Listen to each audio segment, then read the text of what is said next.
everybody, and welcome one and all to the Chaos Protocol Arc 2 premiere! Woo! Let's get some hype and chat! Hello, friends! If you don't know us, and you don't know who this is or what we are an all-transgender, people of color-led, dark fantasy, actual play channel telling stories set in an original, non-colonial, anti-orientalist multiverse, which means I stand against genocide and ethnic cleansing, and support all oppressed peoples of the world struggling against injustice, imperialism, and colonial colonization. So free Congo, free Sudan, and free Palestine. And now with that statement said, let's begin the premiere of our second arc! So we are co-streaming. Yes. Interesting, is this on Twitch? Mic static coming from me like... is my assumption? Okay, let me try to hear myself. Oh, geez, yeah, that's awful. 1 second, let me change what I'm trying. Okay, how about now? Okay.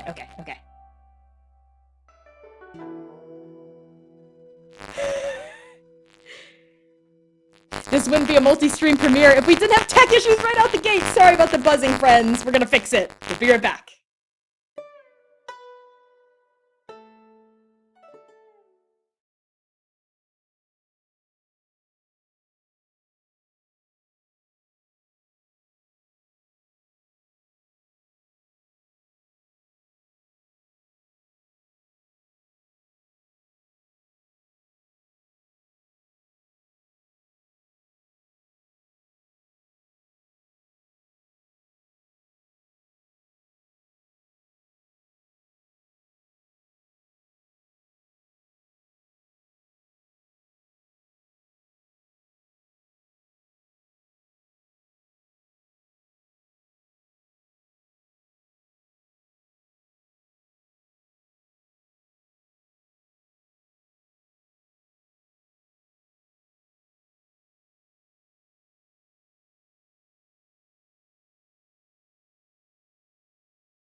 folks, and we are back. I am crossing my fingers, hoping that there's no horrible buzzing.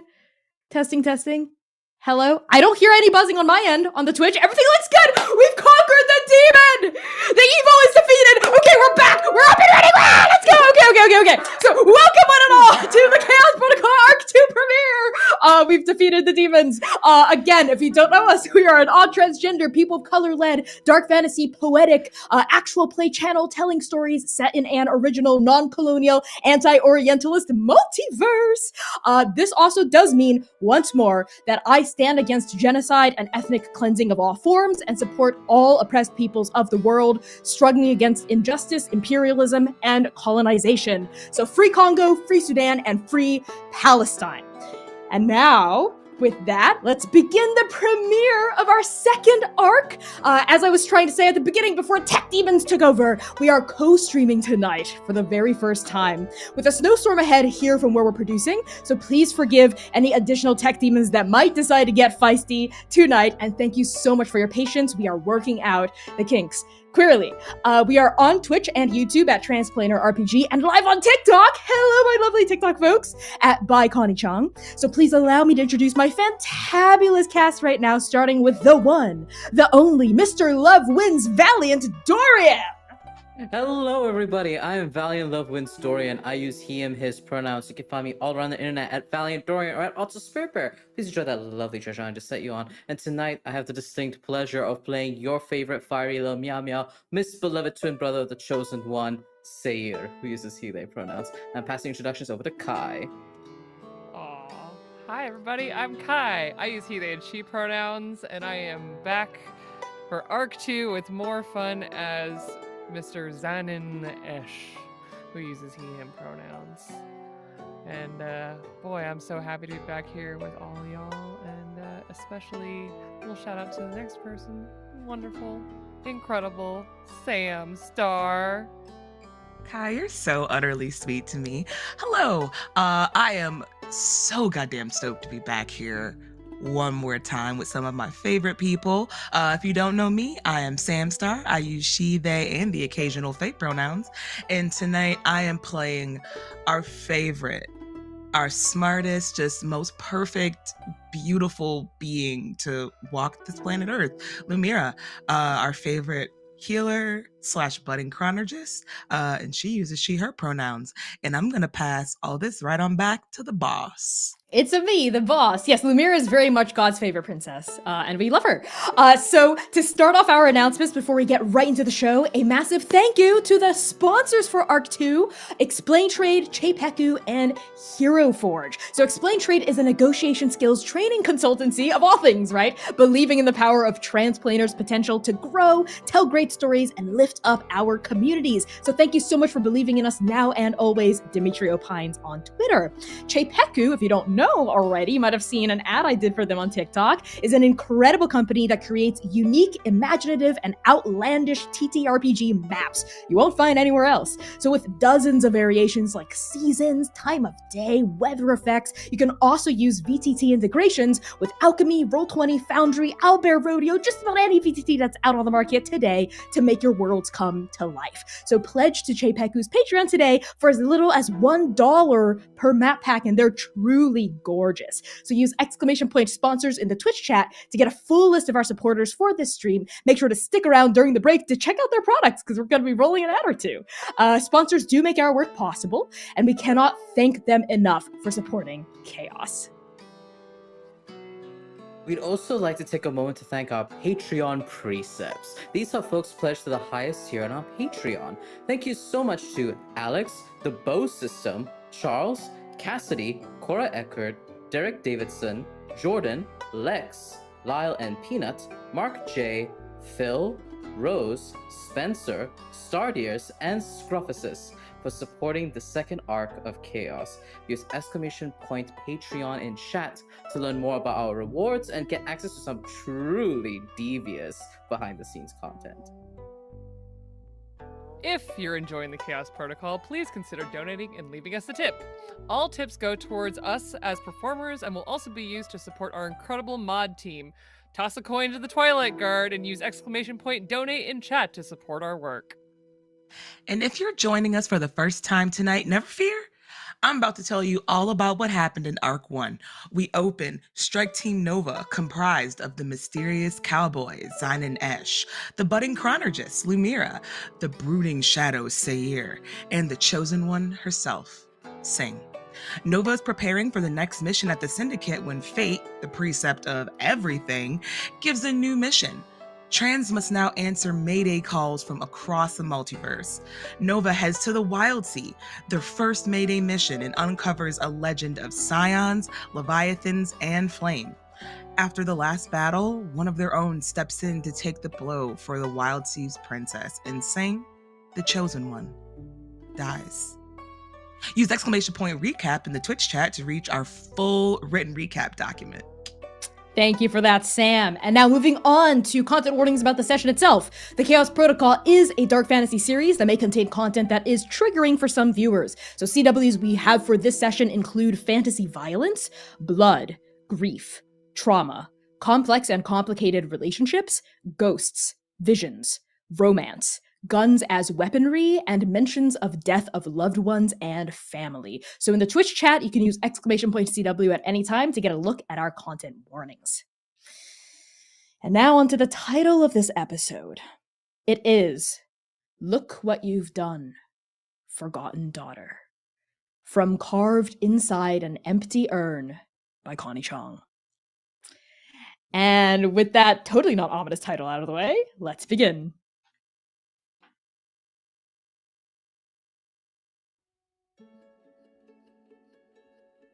The Prime Oracle is glowing a color that hasn't been named yet. It pulses between terminal reds, sunrise blues, greens as painful as the first tender fingers of spring bursting from dead soil. The chamber is empty. A wound, a womb. Save for the soft curves of darkness that suggest walls and the glowing, pulsing hum of the oracle. Everything stands in front of the oracle, gazing into its endless depths like a seer about to trance. To her left, magic, bored and fretful. Behind her, her hands. Even Lucy isn't sure. After forever, after never, fate turns. The air tastes like honey, blood, premonition. Her endless dress burns into, out of, the oracle in dense golden spools the color of her skin. Their hair is dark, as short as a mortal's lifespan. It frames a round face brimming with emotion. Her eyes. You notice her eyes. For the first time in a long time, you see them, really see them, because she allows you to, because it is better this way, more poetic. Magic's eyes are every color at once. Fate's eyes are just the one shade. Pink. In this chamber, that is a wound, that is a womb. In this womb, that is a killing blow that hasn't happened yet. Fate turns to face you. The patron saint of mortals, Artemis. Tell me the story again. The day the chosen one dies, a world made of leaves erupts into flame, and the fire climbs so high it scorches the stars black. Fate's eyes sparkle like stars, winking out on a distant horizon. Behind Artemis, the older patron saints shift uncomfortably. Hero and monster. And then what happens? Her mission is clear. She sees the burning path laid out before her. They can see the dragon princess dying, the fire having claimed her soul. She can see the endless cycle of hatred and flame. She knows she can stop it. They were taught to stop it. They act knowing it will be their last. But she does it anyway. She plants her heart in the loam, and she dies. Fate makes a noise, like sighing, but not quite. She closes her eyes and goes far, far away, somewhere above the journey, somewhere beyond the beyond. And in that moment, no one but nothing knows what she's thinking. Magic watches it all, worrying the soft curve of his mouth. And then Fate opens her eyes, and she addresses the first of her hands. Patron saint of heroes, come forth. And Wu Yin does. His brilliant armor dulls in comparison to the perhelion that is Fate's visage, and yet he stands, and yet he holds her gaze not out of insolence, never out of insolence, but out of devotion.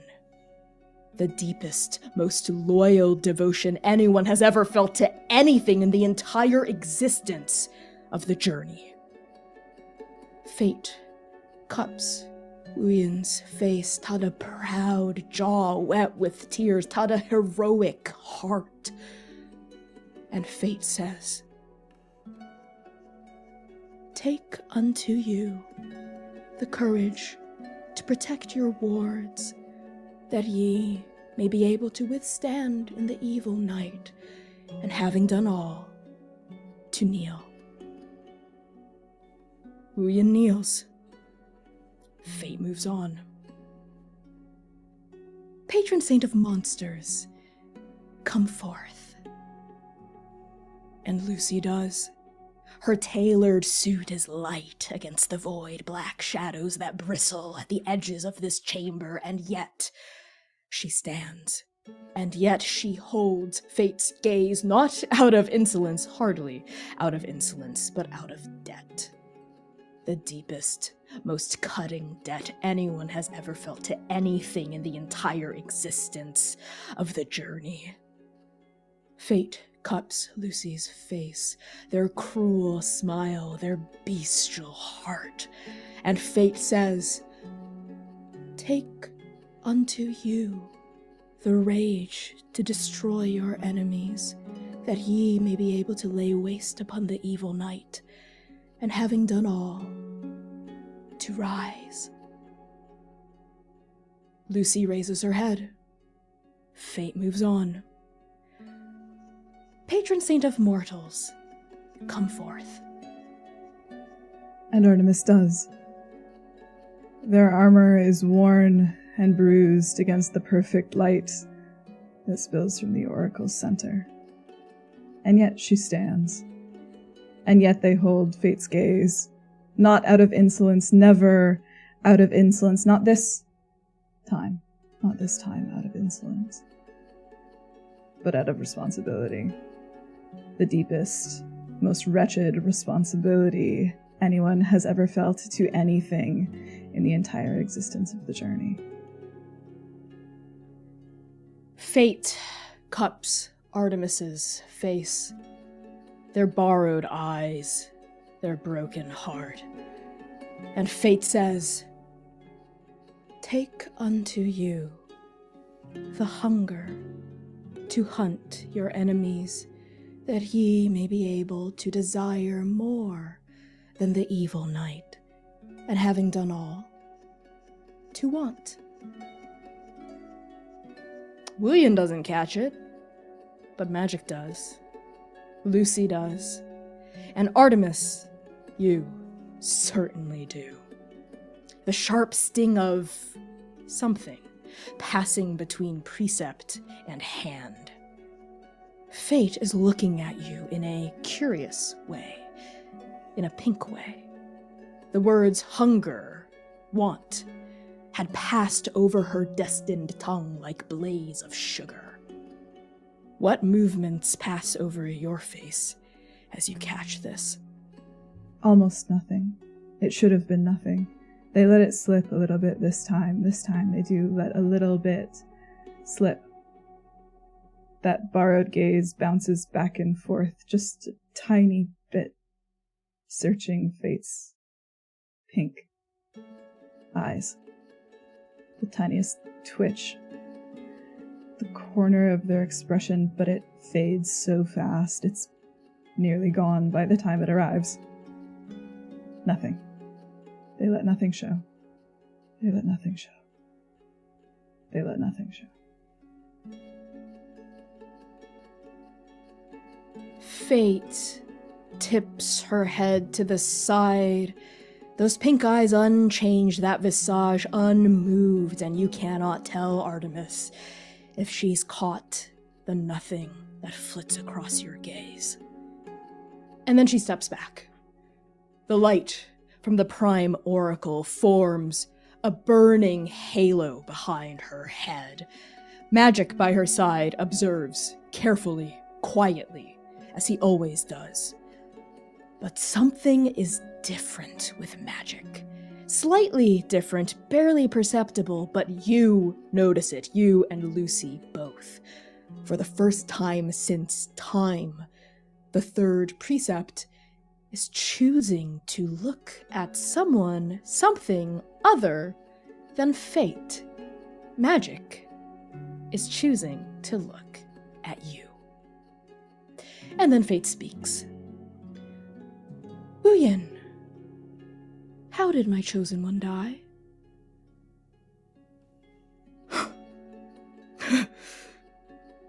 Bravely. Selflessly. She sacrificed herself to save the princess of a green world. She died like a hero. Lucy, how did my chosen one die?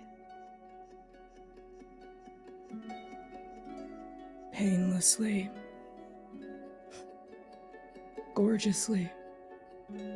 With the name of her beloved on her tongue, the wishes of her father in her mind, and the hand of her brother on her heart.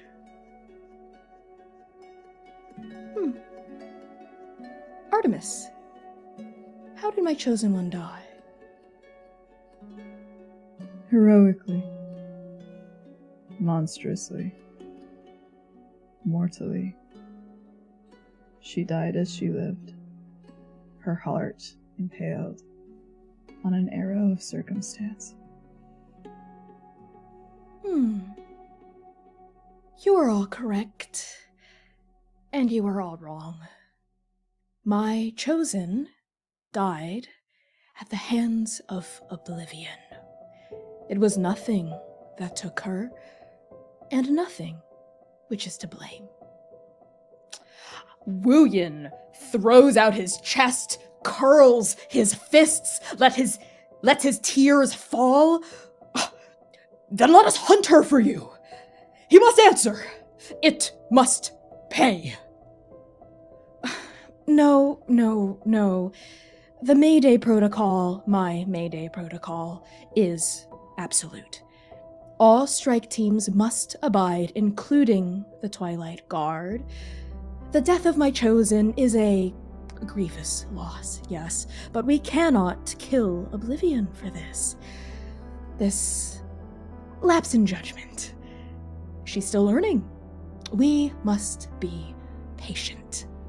We must be kind. Fate thumbs over Wuyin's cheek, wipes his tears away. Wuyin sniffs hard and nods, his eyes bursting with love and pain. Magic frowns. It creases his perfect mouth. Is this the message you wish to relay to the Syndicate, Fate? It is the truth, Artemis. Nothing less and nothing more. Can the three of you do this for me? Yes, fate.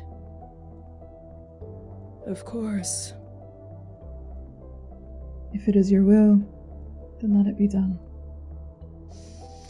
So it is said. So it is done. Bow your heads in remembrance. Lift your spirits in hope. The syndicate needs her hands. The journey needs its guides. I return to my work as you return to yours. Oh, and make sure her statue in the Hall of Heroes is nice and big.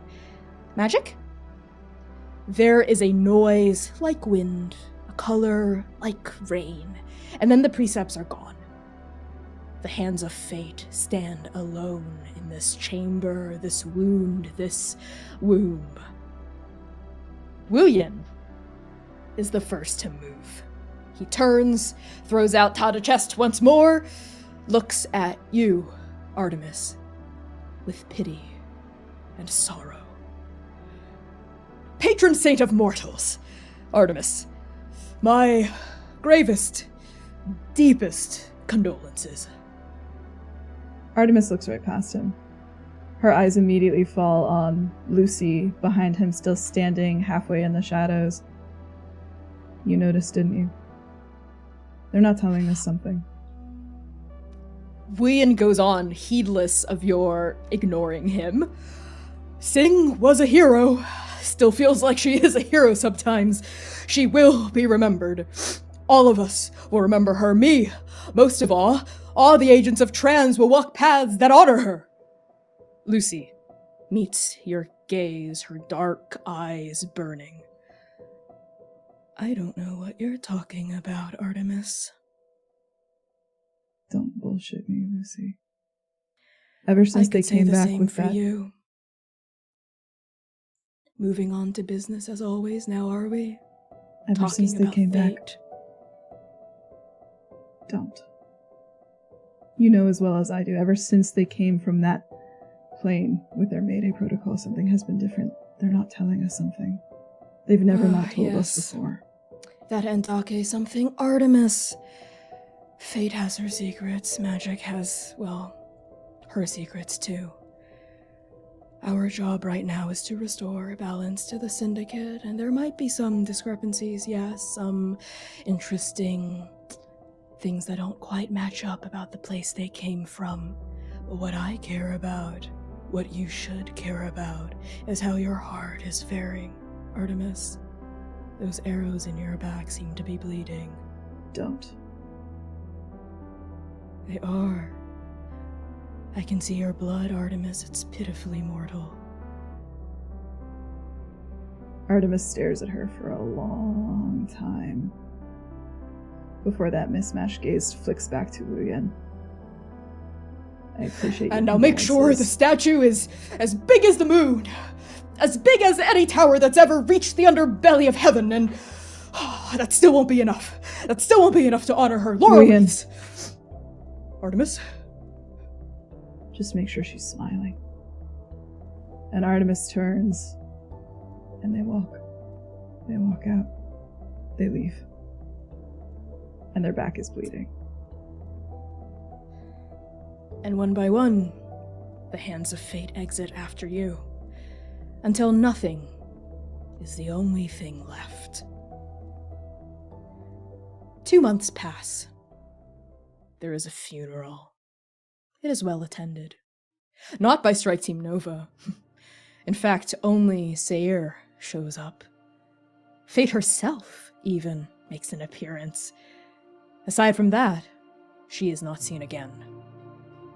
Time, uncaring, heedless, goes on. Condolences are passed along. Tears are shed. The death of the chosen is felt in every prayer. Oblivion's name is whispered in fear, in loathing. A statue is commissioned, nice and big, placed in a seat of honor among the Hall of Heroes. It looks exactly like her. It looks nothing like her. In these 2 months, what remains of her strike team is rarely seen and felt only in negatives. The lone survivor support group becomes helmed by Arush, a fine spokesperson, but no real substitute. The farmlands of Comops keep thriving, keep growing, but every now and then Kenzo Hirose casts a furrowed look toward a row of cherry saplings, 4 months old, going on 5, untended by their planter. In the forbidden stacks of the archives, Elsbeth notes a consistently missing name in the library logs. She checks a few times, checks again, debates sending a message, then decides against it. The recuperation chambers of therapeutics and recovery continue to hum with activity, healers, new and experienced, honing their craft, but the supply of stabilizing gum stays steady, a couple grams heavier than usual. The arenas teem with activity. The Mayday Protocol is taxing, the most taxing syndicate-wide program in recent memory, recent being relative, of course. Every field agent spends their free time resting or training. Well, almost every field agent. Cove throws agent after agent after agent onto tightly packed sands of the sparring pit, roaring in fury and sweat. But every time she looks up, the one person she really wants to beat into the ground with her bare fists isn't there. He's never there. The one person who is there, who has always been there, is Artemis. She attends the funeral. She oversees the candlelight vigil organized by LSSG. They do paperwork. They put their signature on permission slips. She trains new agents, goes to meetings, works. They keep their distance from Strike Team Nova. And now, we find you in your office, Artemis. And we find Zynon in the knife at your hip. You've watched her for weeks now, Zynon. 2 months worth of weeks.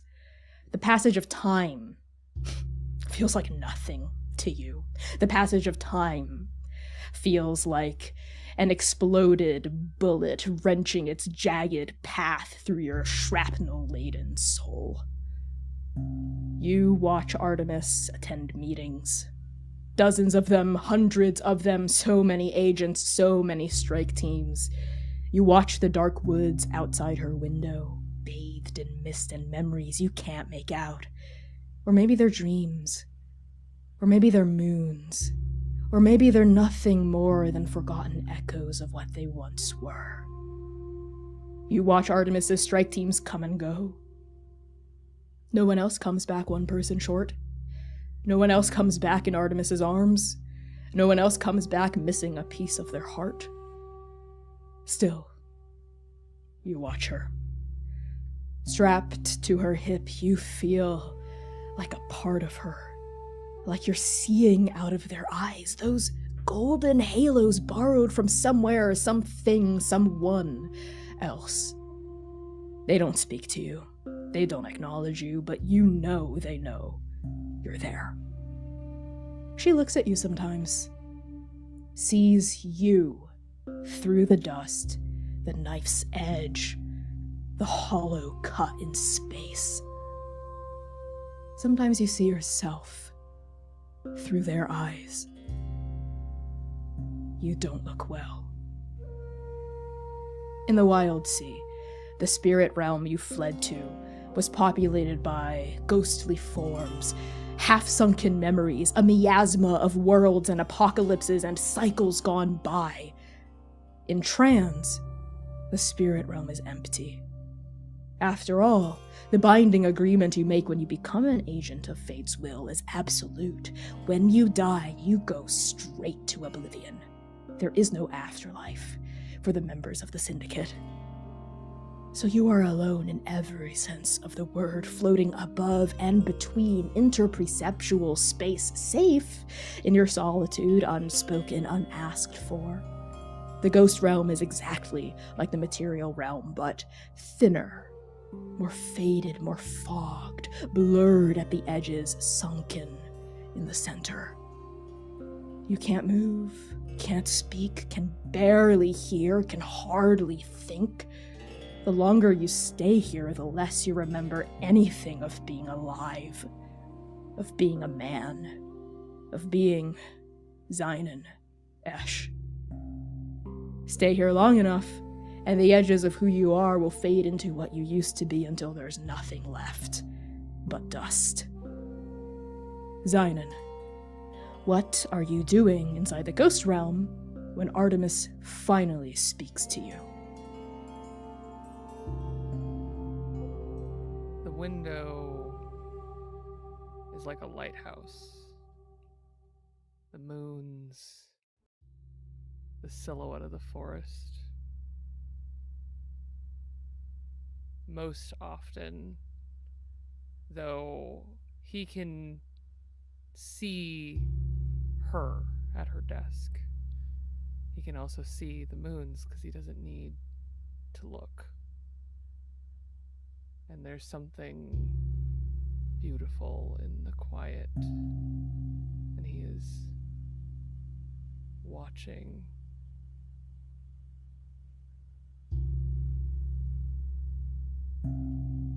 She calls your name first. Zynonesh. The syllables are a prayer in their own right, a whisper on the wind. You see a flash of golden eyes, a ripple of movement, and then she steps in. She steps into the ghost realm with you. The spirit world sighs, sings, and it changes her. Their chest flattens along these long, elegant strips of cloth, stretchy enough to keep their ribs free, yes, tight enough to keep them bound. Their armor flows down into an off-white robe, torn at the hems, laying in jagged pieces around strong thighs. Hair sprouts from her scalp. White, silver, starlight. The moon. It's shaved at the sides, tossed behind her head like a mane, 2 braids framing their face. Just like Azalis, if they had cut their hair with a hunting knife. Just like Sing's. Her frame narrows, becomes younger, softer. And you can't see their eyes, no. Half of their face is hidden beneath a silvered, chipped mask, etched with laurel leaves, framed by 2 huge horns raking up and back, so that the points are gesturing at the sky like a crescent moon, a crescent halo. She's not wearing shoes. Her feet are bloody. She's bleeding. There are arrows sticking out of her back. Hundreds, you think at first, but no, there are just 3. She doesn't seem to notice. Artemis tilts her head to the side. Have you forgotten me already, Zynonesh? The first time that he hears his name again, not spoken out of question or wonder, but to him, it echoes through him like a vast, empty cavern. But then he can feel her with him. And that feeling of all of the ghosts of the wild sea, of all the ghosts that he carries with him, sitting with him. And she is so much more familiar than almost any ghost he has ever sat with. Almost. And suddenly that vast cavern is filled again with memories of dust and leaves, raptors, and the moons. and he, a present but still vague specter of dust, turns and looks at the moon, not the one in the window. The moon looks back. You,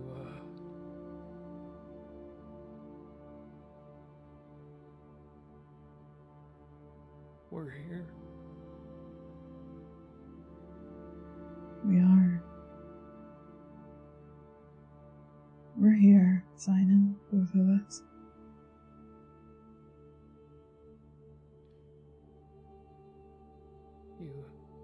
And he sees the blood, and that drop of blessing that held on to him for so long in the wild sea comes rushing through him, and he can feel that will to protect. And the purple spot that hit his hand that became a freckle of a blessing solidifies.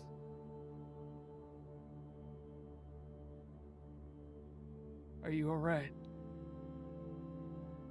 All right. Are you in really such a state to be asking me that? You're bleeding. I'm always bleeding, Sinan. So are you.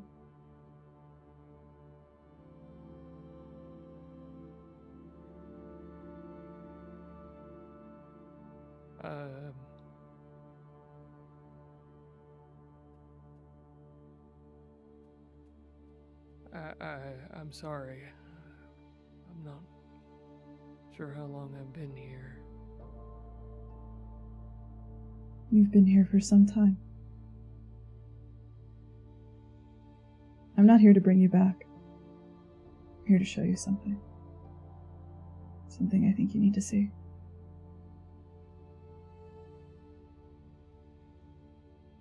And there's a trust. The only thing that pulls him forward forever as he looking for those eyes but seeing mask. And he will always follow whatever Artemis says. And as he looks to his hand, green streaks begin to form in the dust, and around it a frame of lavender skin. The dust coalescing, remembering what it is, why it's here.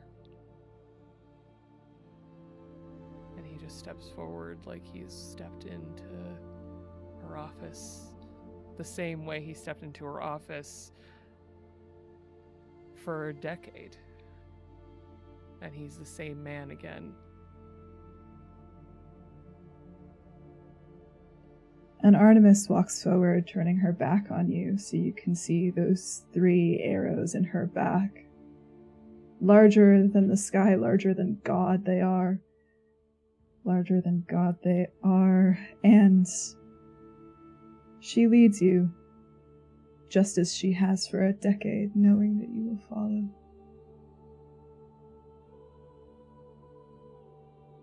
There are no footsteps behind her. There don't need to be. Even the dust just billows as Sinan.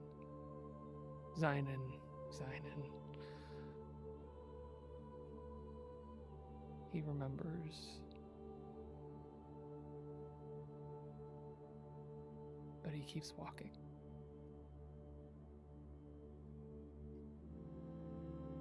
Lumira. It is midnight in the Syndicate. Local time, of course, but does it really matter? Now is a time when time has gone to rest, so the minutes pass easily.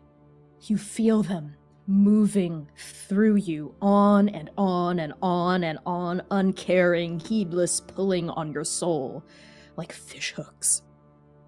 Where are you at midnight? And what are you doing? Weirdly enough, you would think Lumira would be in the library, which typically she is, but at this particular point in time, she's actually in one of the trans training rooms and is in the middle of going through a routine that, while she looks exhausted, all of her everything is being put into it, but it's so repetitive, it looks like it's almost second nature. Like this is something that she's been doing and routinely working on for quite some time now. And I think she's in the middle of she has her boot dagger and it's wrapped in her left hand. Her gold fingertips still have not changed back from the wild sea. If anything, they're just a slight bit further down her fingers than they were when we previously saw her. But she's attacking forward with her boot knife at the ready at this model thing that's in front of her, and she's just beating the dog shit out of it. Yeah, this arena is completely empty. You're the only person here. Your footfalls, your heart thundering in your throat, the pattering of your sweat against the sand beneath you, your blows landing on this leather bag vaguely shaped like a person. These are the only noises that echo through this completely abandoned training hall. You don't hear the crackling of fire, the roars of leviathans, the hollow emptiness underneath Sing's chest, the door creaking open, the oracle greeting the patron saint of mortals, Artemis, at all, until she says, Your left foot is too far back. I taught you better than that, Lumira. Lumira doesn't say anything. Instead, she's barefoot. Her boots are very neatly put over to the side, and she's kind of on her tippy toes, a sense, and bare feet. And she firmly plants her left foot at that 45-degree angle exactly before going directly back to what she was doing. Artemis starts circling you, I think. Good. Up. With your elbow. Yes. Right.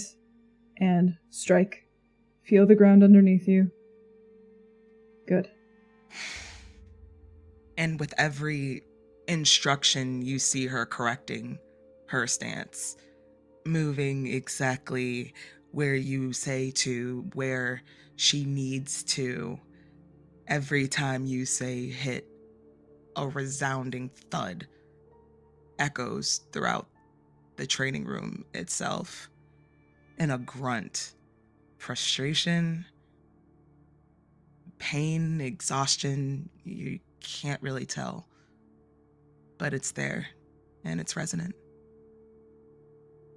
Artemis watches you for a few more minutes until those sounds of stress, exhalation, intensity start to rise, I think.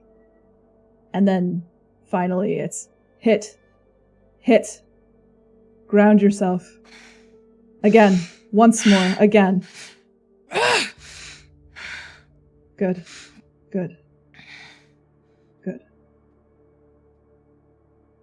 That's enough Again. for now, I think. Again. But if we go again, you'll miss what I have to show you.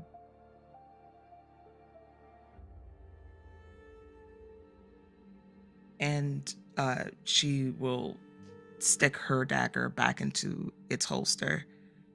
And quietly, solemnly, the pitter-patter of her bare feet slapping across the wood floors, she walks over to her boots and starts to slip her feet back into them. Don't bother. You don't need them where we're going. You can take them with you if you like, though. And she'll go over and just wrap her boots over her forearm. Come with me. I have something for you. But the way she says it is not a demand. It's an invitation. I think it's clear to you, even as she says it, that this is not an order, it's not a missive, it's not a directive. It's a question. You could tell her that you wanted to go to bed now, and she would let you. You could tell her you wanted to go again, and she would let you. But she looks back at you with that mismatched gaze, and you know that whatever it is important enough to be a question and not a directive.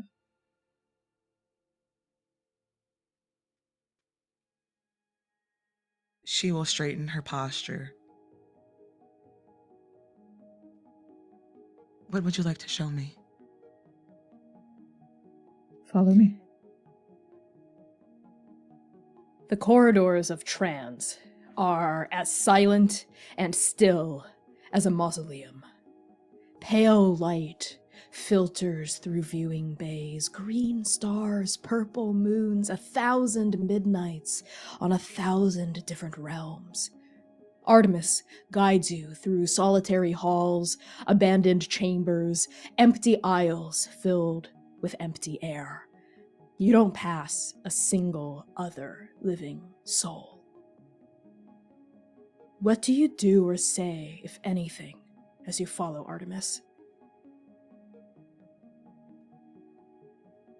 Lumira doesn't say anything, but her eyes, even though they look like they have not seen real sleep in what is time to her now. They are everywhere, frantically bouncing from wall to wall, highly on alert in case we do happen to come across anyone in the agency. She's out of uniform and barefoot. This is not the way she wants to be caught. But she's also with Artemis. So that doesn't really matter as much as it would be if she was walking the halls by herself. Artemis takes you almost in complete silence. A few minutes into your walk, I think, without turning around to even look at you, she just asks into the silence, into the hallway, "When was the last time you slept, Lumira?" It takes her a long time to answer.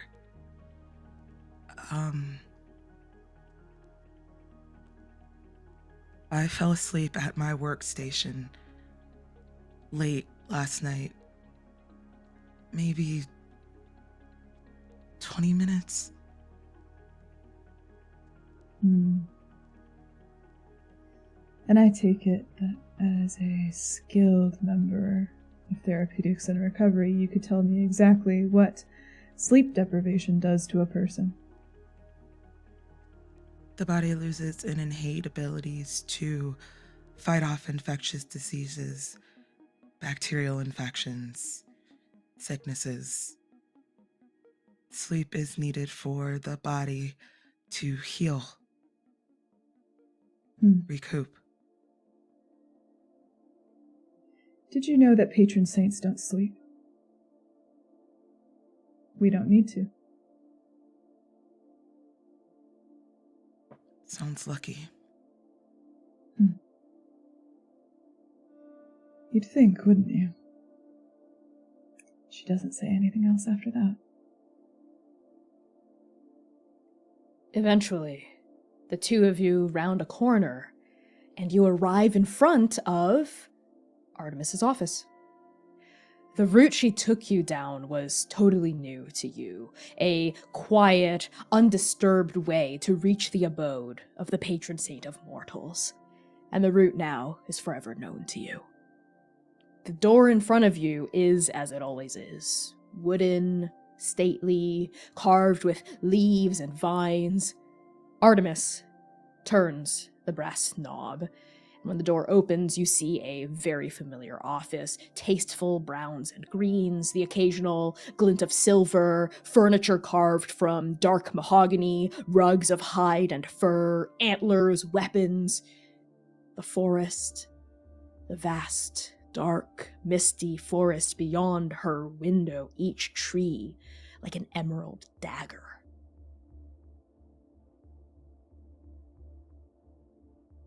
You're muted. That's funny. Artemis comes back inside with the ease of a hunter returning to roost. I think she sighs and kind of runs a hand over the wood grain of her desk. And when they turn to look at you, it's with the same expression that's been on her face since you were 8 years old. Something inquisitive. Something pushing. One of her little tests. There are 3 hidden sigils in this room. They've been here for as long as I have, and I get the feeling that you have guessed at the location of at least one of them by now. I would be disappointed if you hadn't. I want you to tell me where it is.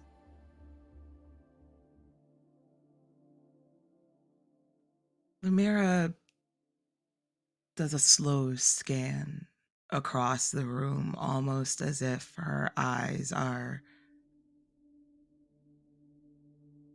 almost like lasers as it scans the top to bottom of the room, side to side, before one little corner doesn't look like it always has.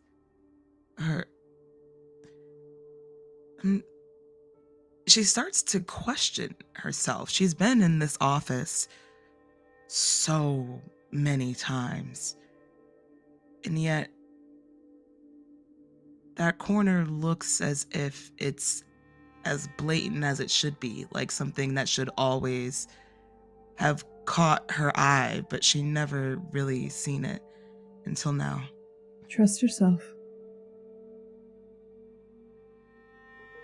And she's gonna walk over to the far right corner and stop directly before she walks any further into it. Has this always been here before? Yes and no. What do you mean? And the difference now is that the door is open to you. And I think this corner is situated between the window and the wall. And Artemis kind of comes up next to you, rather close, reaches an arm past you, and when she does, her hand just goes right through the window. Like it wasn't there at all. Like it's a door. You won't fall. What? And she reaches out with her gold-tipped fingers and spreads them out as she steps through, tentatively, but also knowing that you wouldn't invite her to a space that would willingly cause her any harm. Pass right through the window. And like Howl walking through the air, both you and Artemis descend down onto the misty path, into the forest that's always just beyond that thin pane of glass that was in fact thinner than you had even thought possible. Non-existent. Artemis breathes in a deep sigh, looks more comfortable than I think you've ever seen her before. Good. Now keep close. We're almost there. Okay. And she follows in step with you. Seer, the Hall of Heroes is one of the Syndicate's most sacred places. It is a monument to the champions of trans. It is a reminder of the sacrifices required. It is a promise of what is to come. The walls are tall and endless. Pedestals of gleaming bone and brine bright ivory intersperse the carpet with marble busts mounted on top. Carved likenesses of agents. Somber and austere and heroic, they stare down at visitors from every direction. Each plinth is marked with a placard. Written in a language everyone instantly recognizes. Names, dates, deeds. Your sister's statue occupies a seat of honor in one of the hall's many atriums. It's not just a bust, it's a life-sized rendering, radiant, full of motion. Her longsword is drawn, the point is directed at the heavens, her face is open, smiling, bright, hopeful. Their hair flows out behind them like a lion's mane, an effortless waterfall of marble. The placard reads, "Sing, the chosen one. May her life inspire. May her death remind." Seer, as you look up at your sister, as you always have, as you perhaps always will, what emotions cross your face, and what words, if any, pass through your lips? There is knelt in the shadow of the statue. Upon his hand, a brass plate filled with an assortment of flowers, sweets, treats, candies.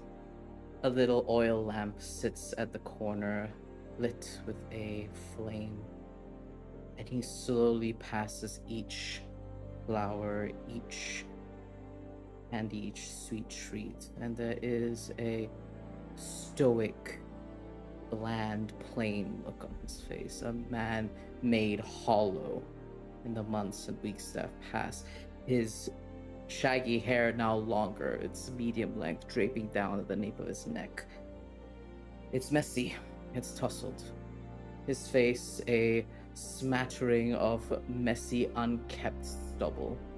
He has neglected his shaving. His eyes are tired. But steadfastly, devotedly, he kneels by this statue in its shadow, placing all of these items. And all he says is, "Sorry, sister. I know it's been a while. I got you your favorites." Seer, you have chosen an unpopular time to visit your sister's statue, on purpose, of course. The halls are quiet, the plinths are unattended, and yet you sense someone, because they allow themselves to be sensed by you. Several dozen feet across the atrium, Artemis is observing a bust. You don't recognize it, especially not at this distance, but she regards it with open, studious care. And as soon as your eyes fall upon her, she lifts her gaze to meet yours. And they approach, one foot after the other, their expression set into something unreadable. Artemis looks at you, setting this altar. And I think before speaking to you, she reaches into a pocket. She pulls out something that you have rarely seen on her person. A weapon. Patron saint of mortals rarely carries weapons, if ever. She pulls out a chipped tip of an arrow. A tiny, fragmented splinter of bone. She places it carefully onto the altar beside everything else, near the incense.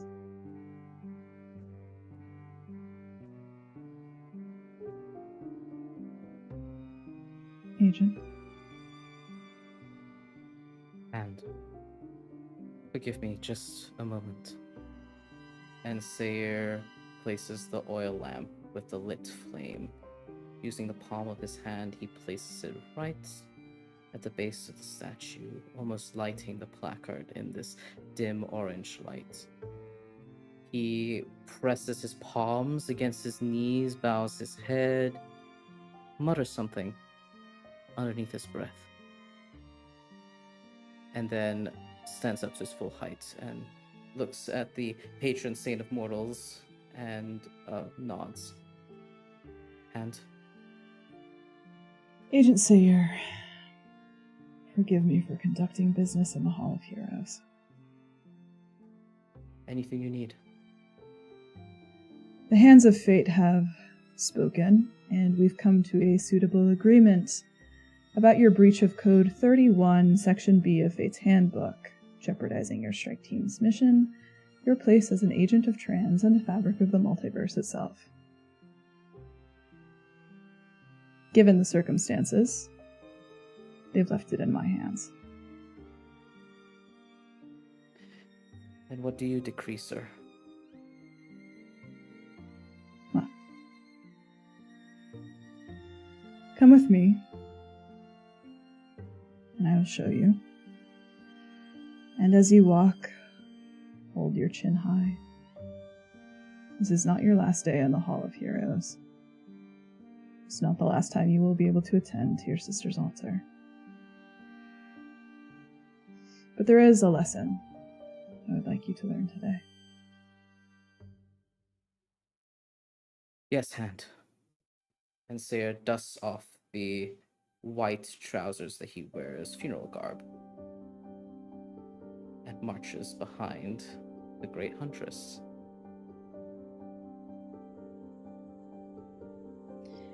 Seer, you follow Artemis out of the Hall of Heroes and down a winding, solitary maze of corridors. You recognize the general direction of her footfalls. She is leading you toward the training arenas. But the specific turns they make, the doors they pass through, the hallways they enter, they are utterly unfamiliar to you. You are being led to a part of trans you have not been allowed to pass through until this very moment. A set of doors hisses open at the center, and you step into an alpine valley. A mountainous, evergreen forest, the ground thick with needles and stone. Huge slabs of rock stand proudly. The air is brisk and sharp, brimming with the bittersweet smell of pine and approaching storm. A dense mist coils over the jagged slopes, obscuring the depths of this valley far, far beneath you and lingering on your clothes like a forgotten lover. As the Seer. doors...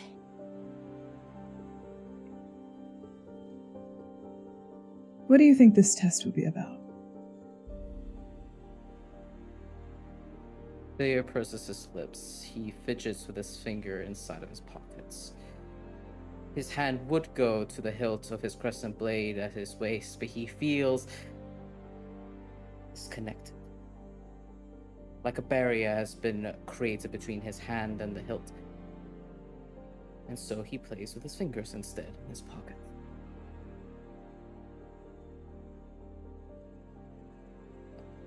About drive.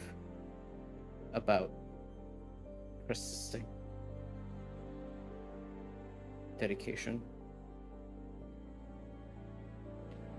In the face of... He just trails off.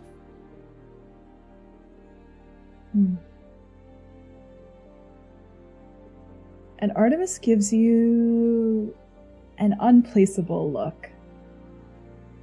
Something about your answer stuck, but not in the way you expected it to.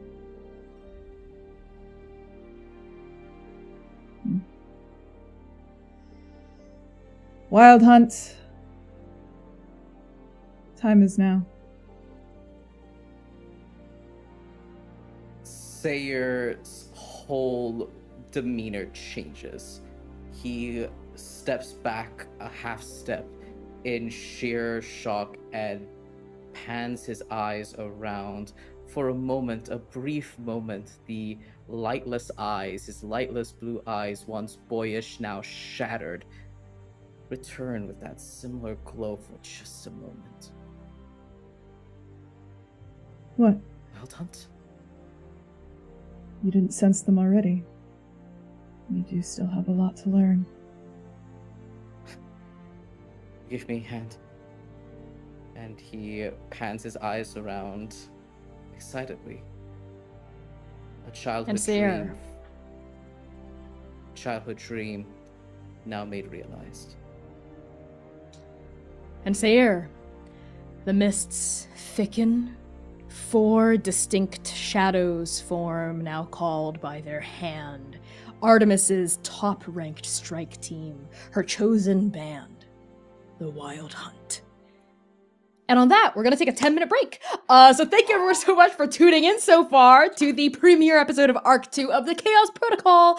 Don't forget to use !CW for content warnings, !Patreon if you want to support us in the Twitch chat. All of our information about like dates, times, where we do uploads, everything is in the link in my bio in TikTok. So if you're confused about any of this, follow me and then click the link on my bio. We love you all so much. Stay tuned for a word from our sponsors and the return of the fan art reel. So if you submitted your fan art, you might expect to see it coming up during this break. Stick around for the incredible art from our fandom community. With that, we'll see you in 10. We love you so much. Shbijo, bijo.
Transplay nerds, are you looking for high-quality fantasy maps for your next tabletop campaign? Chepeku has you covered.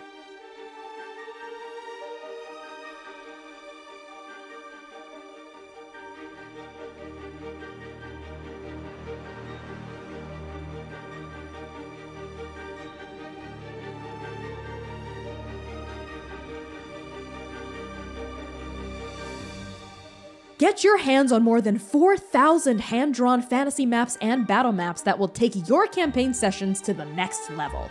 Che and Peku are a couple who love maps. That's their passion, and they're so good at it. They create unique and original worlds with outlandish themes and ideas you won't find anywhere else. Che Peku maps have the imagination to match yours. Che Peku's archive has more than 4,000 original hand-drawn maps, with map packs added every week that include variations for seasons, weather effects, and even time of day. So if your players spend the entire session in a tavern role-playing with NPCs, you can seamlessly switch to nighttime. Che Peku even offers fully mapped multi-level dungeons, animated maps with cool terrain effects, and seamless integration with the most popular virtual tabletops out there, including Alchemy RPG, Roll20, Foundry VTT, Encounter Plus, Fantasy Grounds, and more. Their maps even come with wall and lighting effects for Foundry VTT, letting you plug and play as quickly as possible. If this sounds appealing to you, because I know it sounds appealing to me, head over to Che Peku's Patreon today and get access to their full archive of over 4,000 maps for as little as $5 a week. Use !Che Peku in chat to get a link to their Patreon and tell them Transplaner sent you.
Hello, everybody, and welcome back to the Arc 2 premiere of the Chaos Protocol. We're just going to head right back into it with a reminder of content warnings for this session before we just power through to the end. So, as a reminder, the Chaos Protocol is a dark fantasy series that may contain content that is triggering for some viewers. So, some CWs for this session may include fantasy violence, blood, grief, trauma, complex and complicated relationships, ghosts, visions, romance, guns as weaponry, and mentions of death of loved ones and family. So on Twitch, you can use !CW at any time to get a look at our content warnings. And on TikTok, you can go to the link in my bio for all information about what the heck it is you're watching at any time.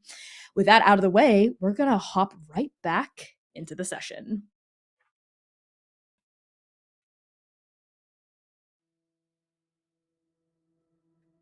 A single path leads from River Run to Lodestar Steading. It's made of dirt, unpaved, way too narrow in some places and way too broad in others, but the potholes never stay long, and it's always clear of stones. Sorna taught you to take care of it. River Run isn't the only strip of land that matters on the outskirts of Haruna City. Nurture the arteries that spill from the lake, and the lake will nurture you in turn. Of course, lake isn't what it used to be, but Sorna's lessons still stand. For some of you more than others, but the road stays cared for. At the end of this narrow, broad, winding, well-loved path, we find Lodestar Steading. The farmhouse looks gray and red in the sunset. The screen doors shut to keep out the hoppers, but the front door's wide open, and you and Artemis can smell Dom's cooking. Fragrant, simmering mushrooms, shrimp and chicken meatballs, cabbage, carrots, bean sprouts that have been marinating for a half day, handmade drakeberry mochi for dessert. Piera and Azalis are on the porch. Piera is in the rocking chair. Her short hair is red today, glowing freckles dancing across light pink skin, her white eyes fixed on the activity of polishing the gun across her legs. It's unloaded, the ammo upstairs in a lockbox, because right now Azalis is playing with Doxa. Azel's purple skin is darker than the sunset. The twin braids of their cosmic hair frame a hard jaw, soft cheeks. Zynon, you play a part in this memory. You are bringing the raptor with the broken claw up the path. You're tying it at the hitching post just beside the porch. Loose feathers and dust stir around your well-loved boots. What do you see of the man you used to be as this memory plays out? There were these brown, simple gloves. He doesn't even remember where he got them anymore, but they're the ones that he very often would wear when he was specifically tending to a raptor with a claw issue, something about wanting to keep all of his fingers. And they hold the lead rope gently. The raptor's just following easy, and that freckle on his hand now inside the glove, he can feel the gloves, but they're also his gloves from being a trans agent. He's somewhere between feeling the memory and feeling who he is. And the ground feels so familiar, that slightly soft, well-cared-for road that he's walked up and down his entire life. Sorna's well-traveled road. You are watching yourself with your strong shoulders and your thick gloves and the lead in your hand as you're tying it around the hitching post. You are listening to yourself listen to Azulis and Doxa. Doxa tottering around, bright, a little wet around the face as usual, as 4-year-olds are wont to be. And as soon as you pull up with the raptor, you see yourself look at Doxa as she totters forward, eyes bright, hands going up toward the shining beak of the raptor. Raptor! Raptor! Whoa, And she's whoa. heading toward the stairs, enthusiastically. Zynon doesn't stop her. But what he does do is stand up straight.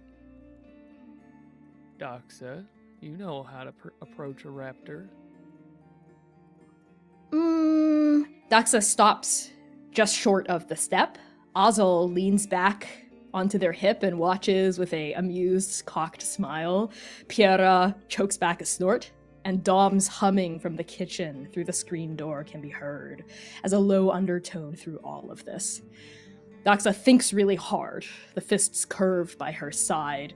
She nods intensely at the raptor like she's encountering her first ever test. Quiet. Slow? Very good, Sprout.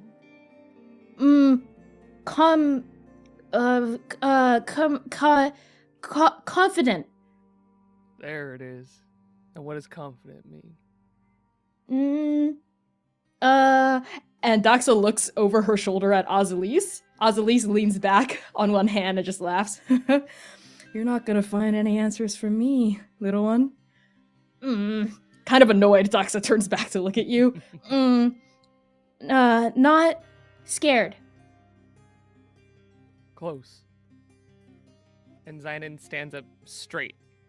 And the dust, the salt, all falls off of him, and he's standing there in his soft green, well-loved farmhand clothes. The scars on his face vanish. And standing there in his trusty boots that he has worn for way too long, he stands up straight and smiles down at Doxa. Look at me. And Zynon puffs out his chest, holds his hands in front of himself, open but firm. If you are confident, you look at the world and you're not worried about who you are. You're wondering what the world has for you.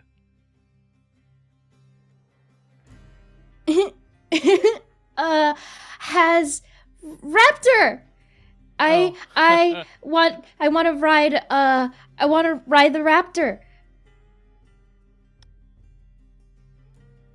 And Zynon caves. He's trying so hard to be wise, but he just quickly bends down, scoops her up, puts his arm under her rear, and very easily hoists this 4-year-old. Yeah, the raptor obligingly lets you put Doxa onto his back, and at that, Piera kind of kicks her feet up onto the stool in front of the rocking chair, lets out a snort, addresses Azulis, but definitely loud enough for you to hear as well, as she continues polishing the gun. What'd I tell you, Azel? Weakest link. Hey. Hmm? Some of us have desirable vulnerabilities, he says, smiling from ear to ear at Doxa. Excuse you, Zai. My vulnerabilities are plenty desirable. Just ask Dom. Or Azel. Or yourself.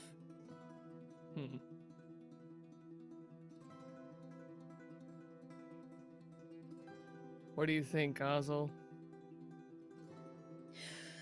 Well, I think that Piera's vulnerabilities come in the shape of pretty girls and booze.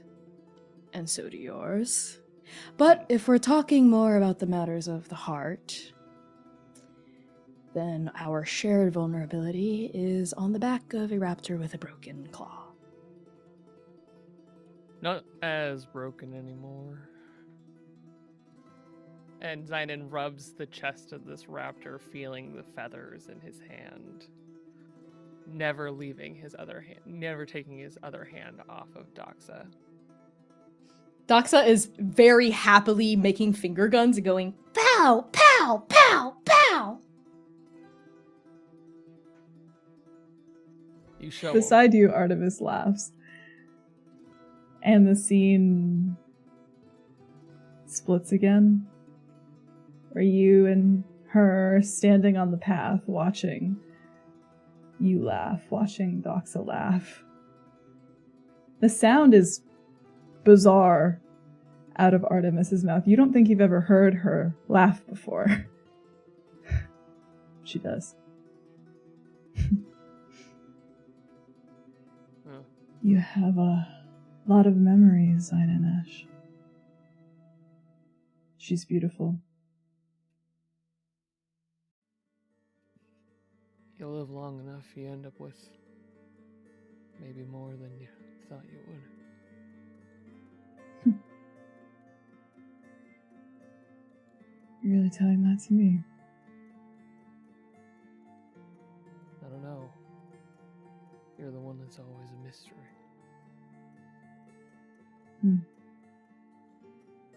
Artemis considers this for a moment.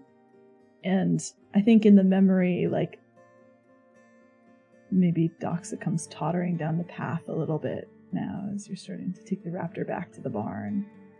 And Artemis just kind of watches her go.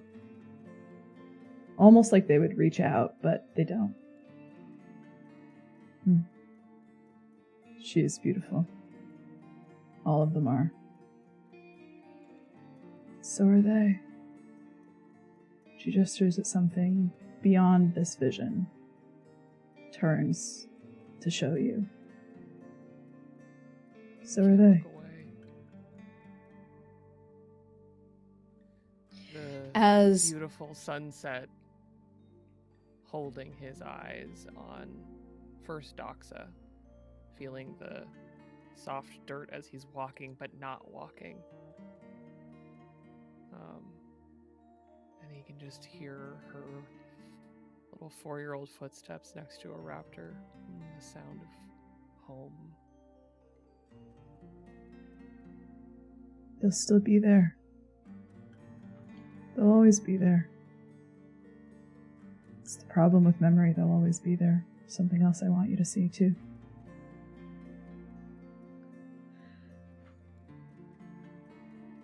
As Artemis turns, and you follow their gaze, the landscape changes. A different memory surfaces to take its place. Storm Chaser. The Wild Sea. Squall, a raptor by another name, fluttering over ironwood slats, his beak full of Sing's lunch. Sing, upset, but laughing, chasing the Trifauridon with her longsword brandished. Abasi up on the helm, laughing her ass off. You, intervening. A quiet moment, perched atop the manticore's nest, the wind ruffling your hair, Sing by your side, holding her hard-won lunch. She turns to look at you. Her pink eyes are aglow. She asks you a question. She wants to know how you caught him. How you're so attuned to animals. What did you tell her, Zynon? Just an old trick. Been doing this for a long time. The memory softens. It fades. Artemis's voice rolls in like a gentle storm on the horizon, bringing rain that crops desperately need. You were right. She's beautiful too. And we both do have a lot of memories. keep collecting them. Sometimes I think I'll get old enough to stop caring, too full of memory to hold on to another, but I don't. You won't, either. You can lie to yourself, Sinanesh, for as long as you like. But do not dare think that you can lie to me.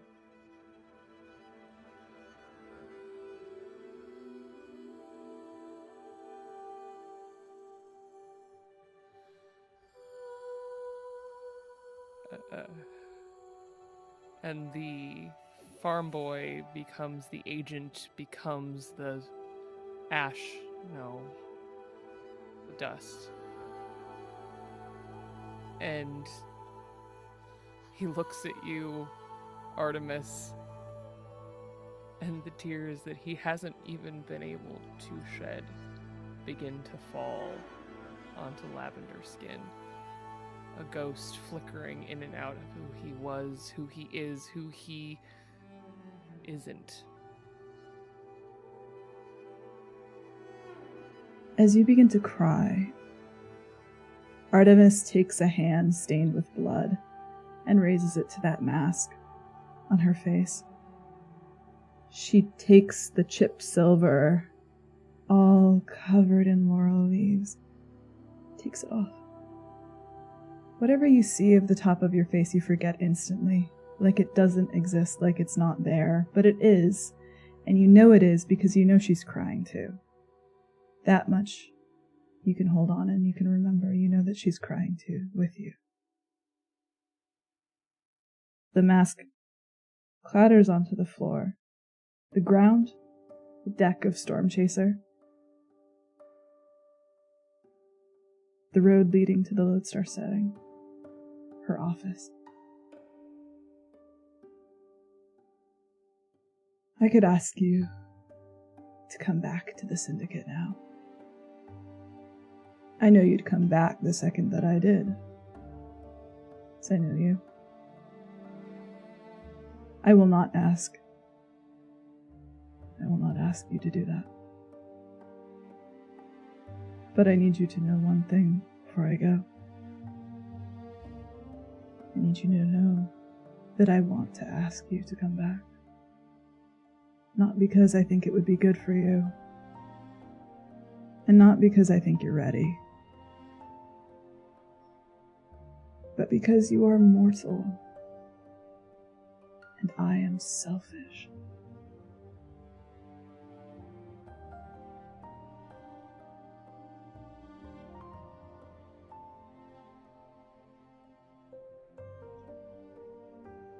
A glint of the sunset on Lodestar studying in Zion's green eyes. The green of the wild sea, pink in her eyes.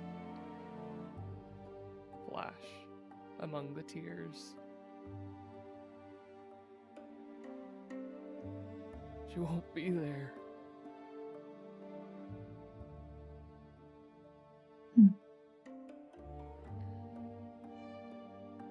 Is that really what you think? Because I can see her right now. She's looking at you. She's not looking at the memory, she's looking at you.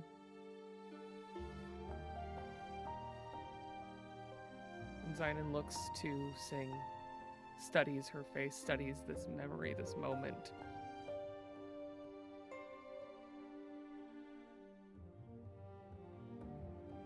All of them are gone, Artemis. And what? What a nova. I wasn't there. I didn't stop it.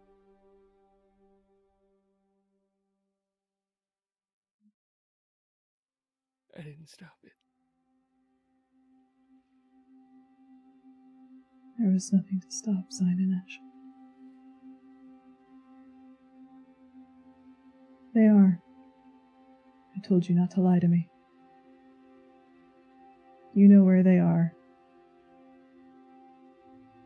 And Artemis reaches up and touches that torn robe Not even at her heart, but in the place that one of the arrows in her back would come through.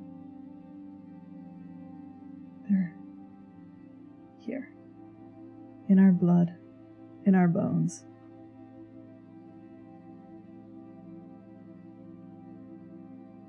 You know this. I know you know this.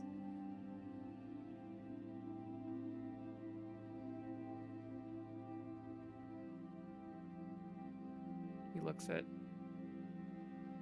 Sing, but he also looks past them.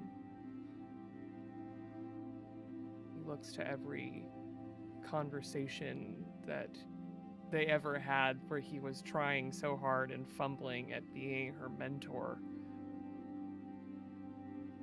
And all he sees is the shape of who he wanted to be. Who he wanted to be at Lodestar. He just wanted to be his Ema.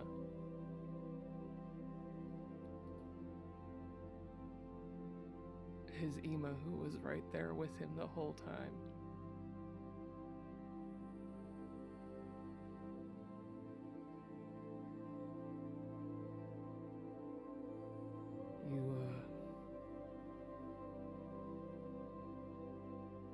You really think I'm still mortal?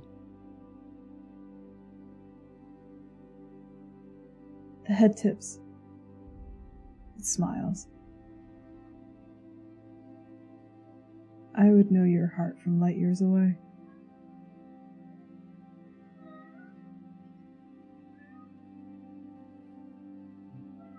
Then I guess I do what mortals do. Work. Make more memories.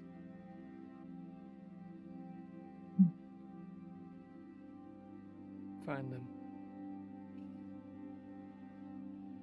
Find her again. They need you.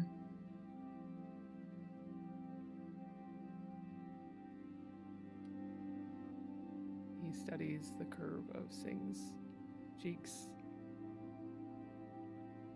The cherry blossoms on her antlers.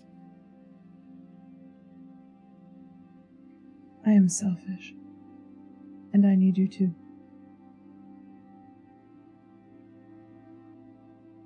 You know where to find me when you're ready. He stands up. He could sit in this moment forever. He could have stayed at Lodestar forever. He kind of never leaves. But at the same time, he knows when Artemis needs him to. And to be needed is what he actually wants. And Zainanesh stands up to follow.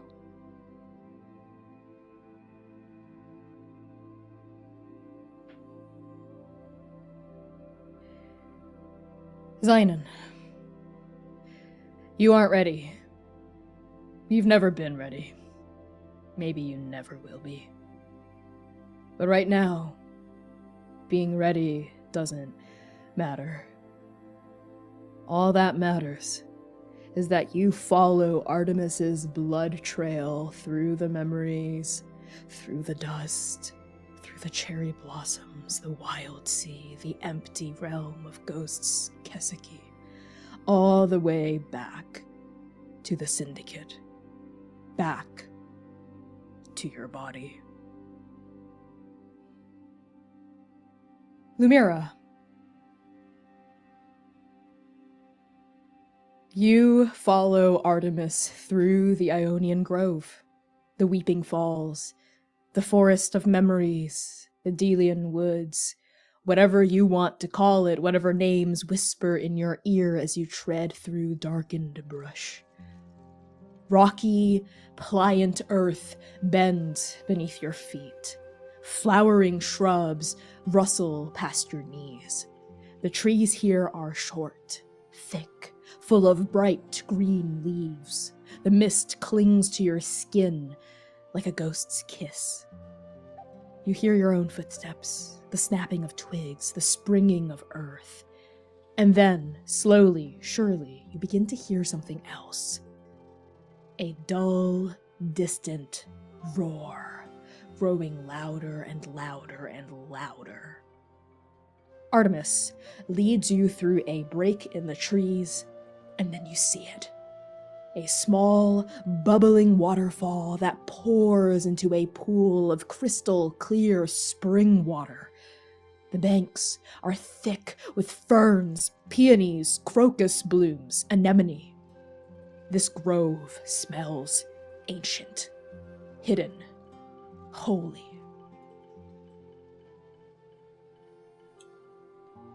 As you step into the grove, something about Artemis relaxes all the way. Something about that tense line of their shoulders drops slightly, flexes. You can almost hear them breathing from in front of you. Here we are. Thank you for indulging me on my walk. What do you think?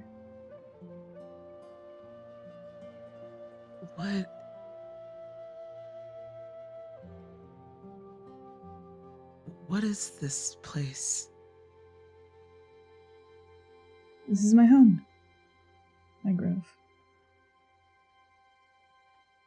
This is my, secret. Not really so much a secret, but it is mine. This place is sacred. It's beautiful. I'm glad you think so. It has been my solitude and my security for many years now. Now it will be yours. Excuse me. I think I misunderstood. What? You did not misunderstand. You heard me. Come here whenever you like. Study. Train. Nobody will disturb you here. Not even me. Not even fate.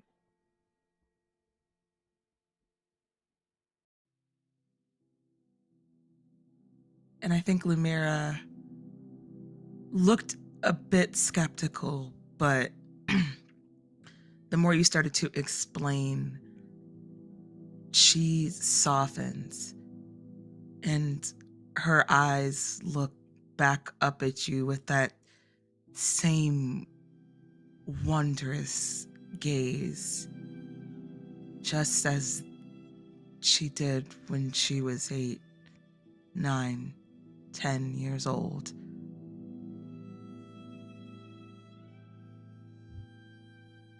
No one? No one.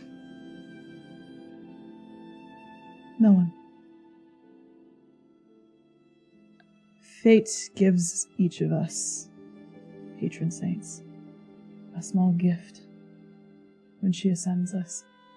One thing of our choosing. And you chose a grove? Did. Do you think me foolish?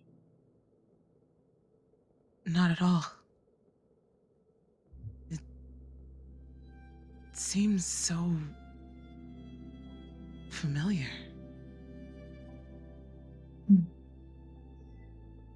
And Artemis nods. She looks at you the same way she did when you were 8, 9, 10. The secret smile, the small affections. Come to the water's edge. And Artemis walks over soft. You can hardly hear her feet against the forest floor. It's quiet. It's just the water. She points down into it, looking gently, soft.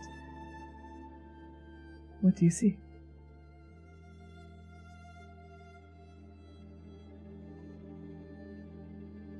The ocean floor.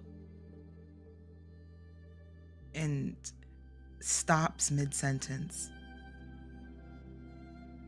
And she leans in closer.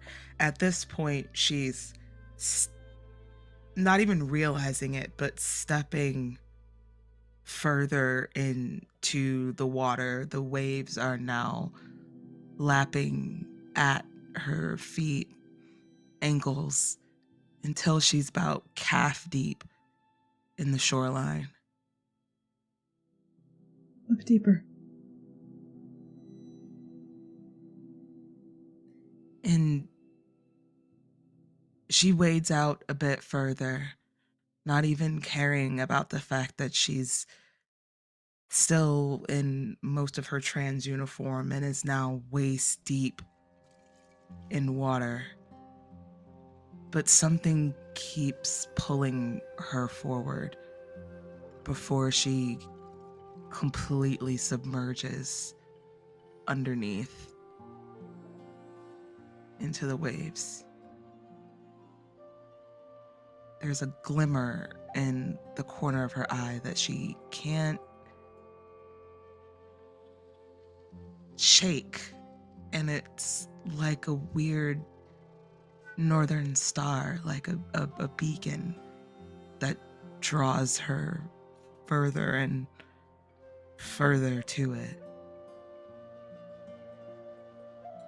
Lumira, the water, as soon as you step inside, is cold. It shocks you. Every single hair on your body stands on end, and then it smooths as you wade deeper and deeper into the pool. And the sound of the waterfall around you is a dull, constant, soothing roar. Your bare feet are pressing against the smooth, wet silt at the bottom of this pond. You walk and you walk and you walk until the water rises to your neck, to your mouth, to your nose, and you plunge into the sacred pool.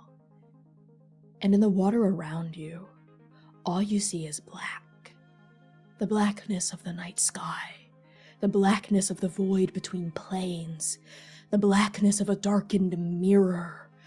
A mirror, yes, you see yourself in the water, Lumira, as bright as a ghost, your silhouette limned in starlight from a place whose name you will soon remember. Yes, starlight. There are stars in this watery darkness twinkling like diamonds. You don't recognize this night sky, these constellations, and yet something feels so familiar. Like a circle in a spiral. A dream within a dream.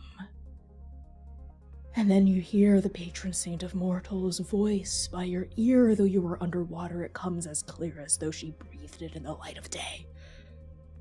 Yes. What do you see?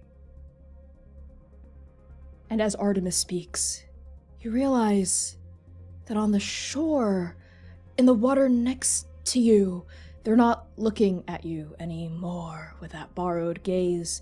They, too, are gazing into the water underneath them, around them, above them, and you know they're not seeing what you're seeing.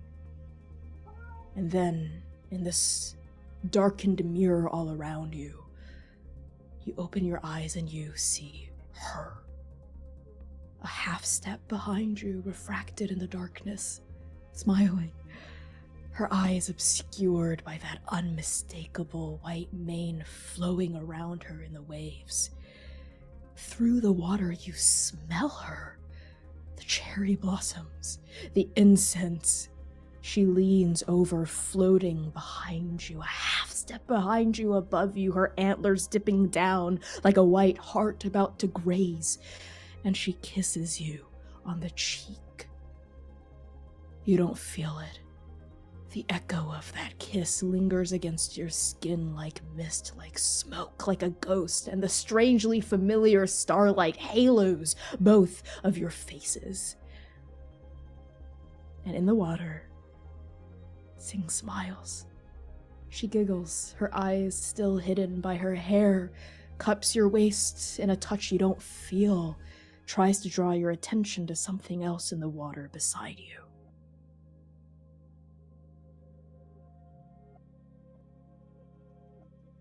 You're muted. Damn. It's Artemis. She's swimming too. And you realize that time must have passed because the patron saint has removed some of her armor and is all the way in the water beside you. Without it, she looks even stronger than usual. The leather and the brass and the shawl are all these darkened mirrors to obscure a radiance that would cut you otherwise. The gesture is intimate, familial. Their body is like an oak.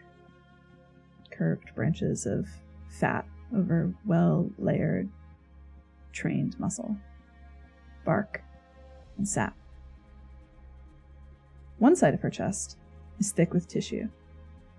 The other is flat, with a hempen rope of scar tissue that forms a branch of laurel underneath one of her pectoral muscles. The scar is gilded in silver, bronze, and gold. There are more scars, 3 heavy puncture wounds in their back. Distracted by the intricate tattoo that sits on her skull. You recognize the infinite networks of realities, layers of reality and magic, much like the maps that you can find in the observatory. But whatever world this depicts is not one you recognize. She sees you through the water, both of you completely submerged, but when she speaks, it's like you're still on land. You see her, don't you, in the water? I see her everywhere. Not just here. And Artemis smiles so sadly at you. And you know that she sees something in the water just like you do. It's not Sing. Then I mourn for you twice. It is no easy thing to lose a soulmate. And she dives deeper into the water, and the edges of her begin to disappear.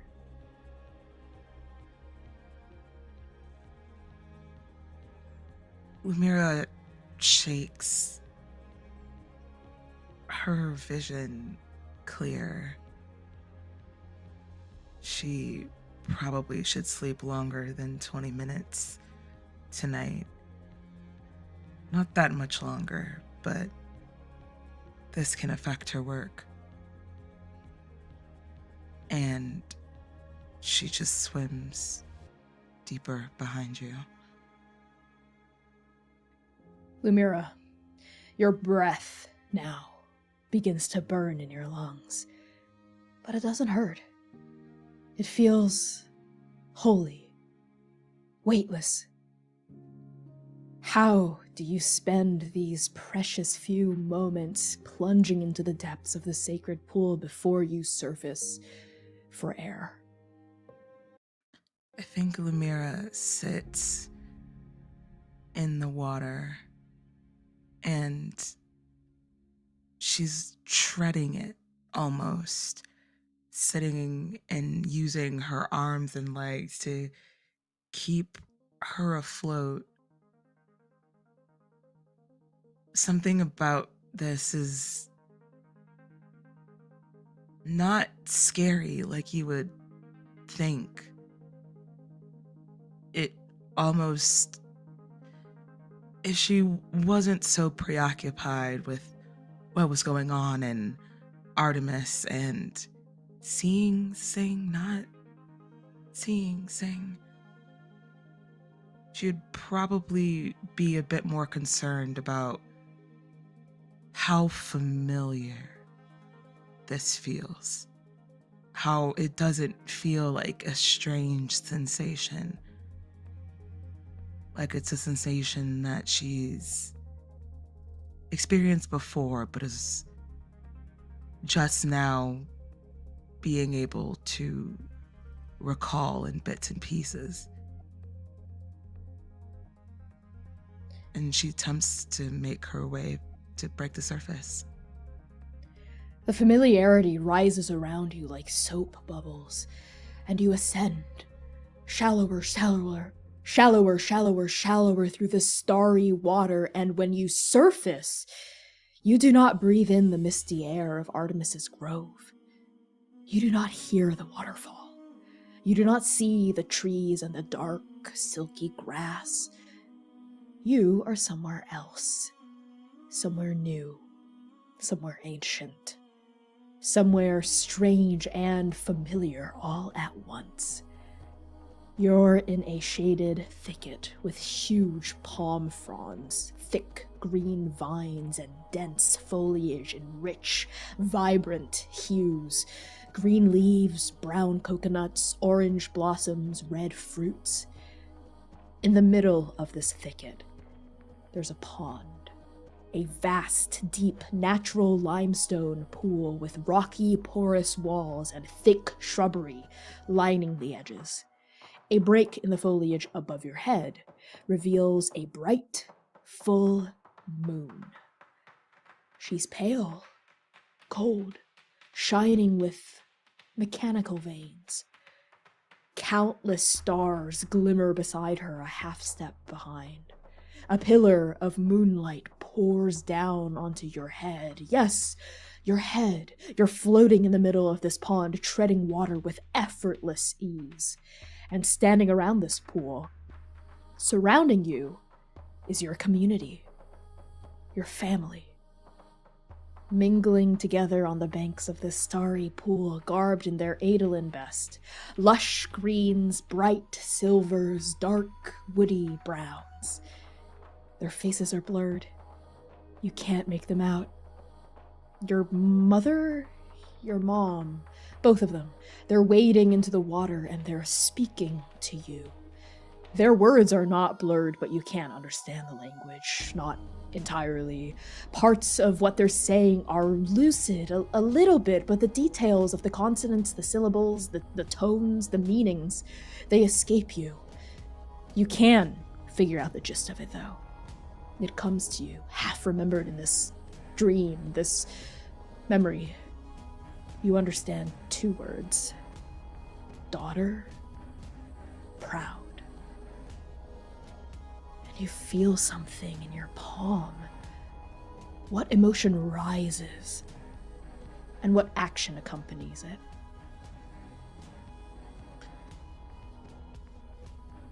Daughter and proud ring in her head like a bell.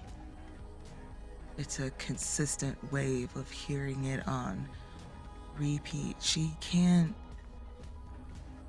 articulate the pride that puffs in her chest at hearing that. Typically the same feeling that when Artemis pats her on the back she feels, but a million times greater. And even though she can't make out the faces and the dialect is not clicking completely for her, she wants to continue to do right. It fuels her. And weirdly, everything kind of seems like it's towards the back. Everything is tunnel visioned on this exact moment right here. And she ducks back under the water briefly before swimming back up to the surface with all of her might. It almost launches her out of the water a little bit with the force that she comes out before she kind of plops back in like a buoy, brushing her massive curls over her head and out of her face. And she turns around, looking for Artemis. They were there with her. As your eyes scan this pool, as you surface once more looking for Artemis, you feel that heavy object in the pit of your hands. It hasn't left your palm, even as you dove back underneath the waves. As you breathe in crisp, thicket air again, you look down, and you see that you're holding a star. Fallen star, a scooped up star from the bottom of the world. You're holding a pocket watch, your pocket watch, golden brass ticking along on a chain. You're holding a small black seed. You're holding a red flickering X. You're holding a key. You're holding a key. And then you hear a ripple, you sense movement. Artemis. Artemis is swimming, is walking now halfway up the bank. Her torso is cooling in the dense forest air, water running in thin rivulets past well-muscled shoulders and her neck. When you look back at this hand of fate, the thick ferns and coconuts and limestone pools fade into peonies, crocus blooms, and you are in Artemis's sacred grove once more, the echo of where you just were, lingering on your skin like beads of spring water. Sometimes the water takes me somewhere else. Where did you go?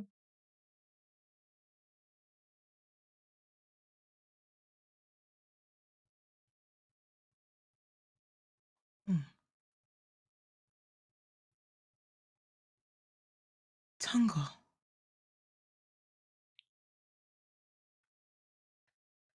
When Artemis called the wild hunt for training this morning, Long was not expecting circuits.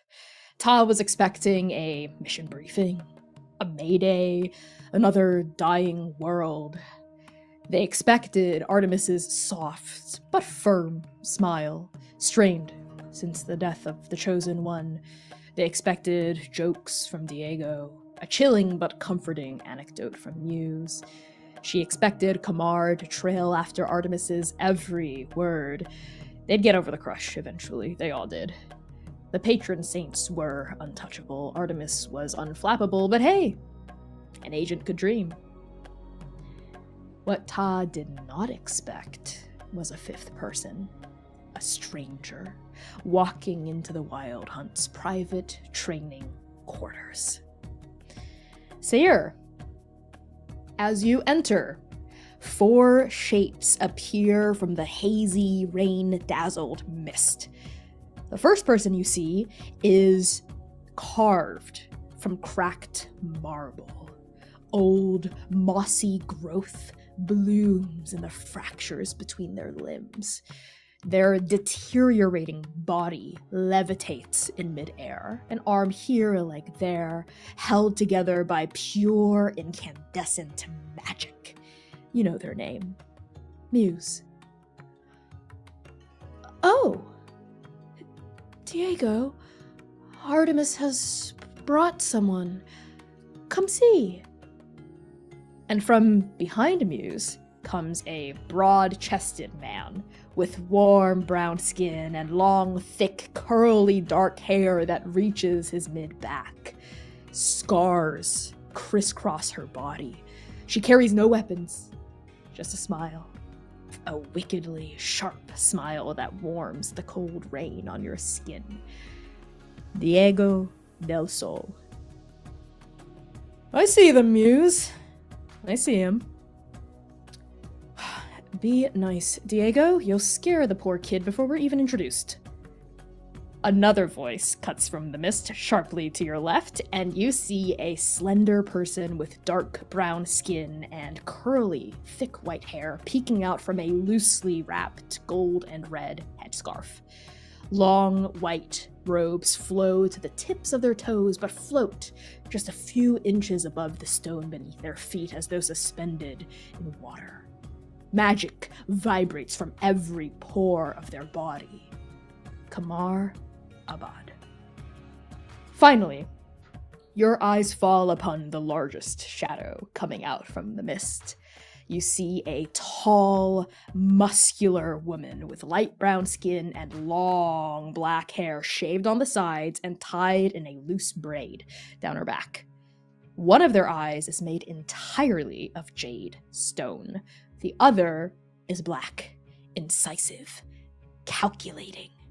He wields a pair of bronze double-ended spears with leather handles in the middle. Ta looks you up and down with a cold, ascertaining expression. And then a warm smile cracks Tada's face. So, you're the Seer we've heard so much about. And Sayer's entire chest is lost of air. He, of course, has memorized each individual's name of the Wild Hunt, each of their features. He knew who was approaching just from the shadows. Their poster hangs in their bedroom. This is all he has dreamed of, all he has longed for, to stand amidst true greatness. Not heroism, not power and victory, consistency and efficiency. Made incarnate right before his eyes. And as his eyes brighten, they darken for a moment. He stares at all of them, notices their greeting, and his eyes pan over to the patron saint of mortals for a moment. And a darkness covers his eyes. This isn't the me they want to see. And he puts on a unsettling, a unused to expression on his face. A smile. Bright and radiant like the sun. Familiar, yet not his own. He says, Sirs, Wild Hunt, it's a pleasure to meet you. Pleasure to meet all of you. An honor.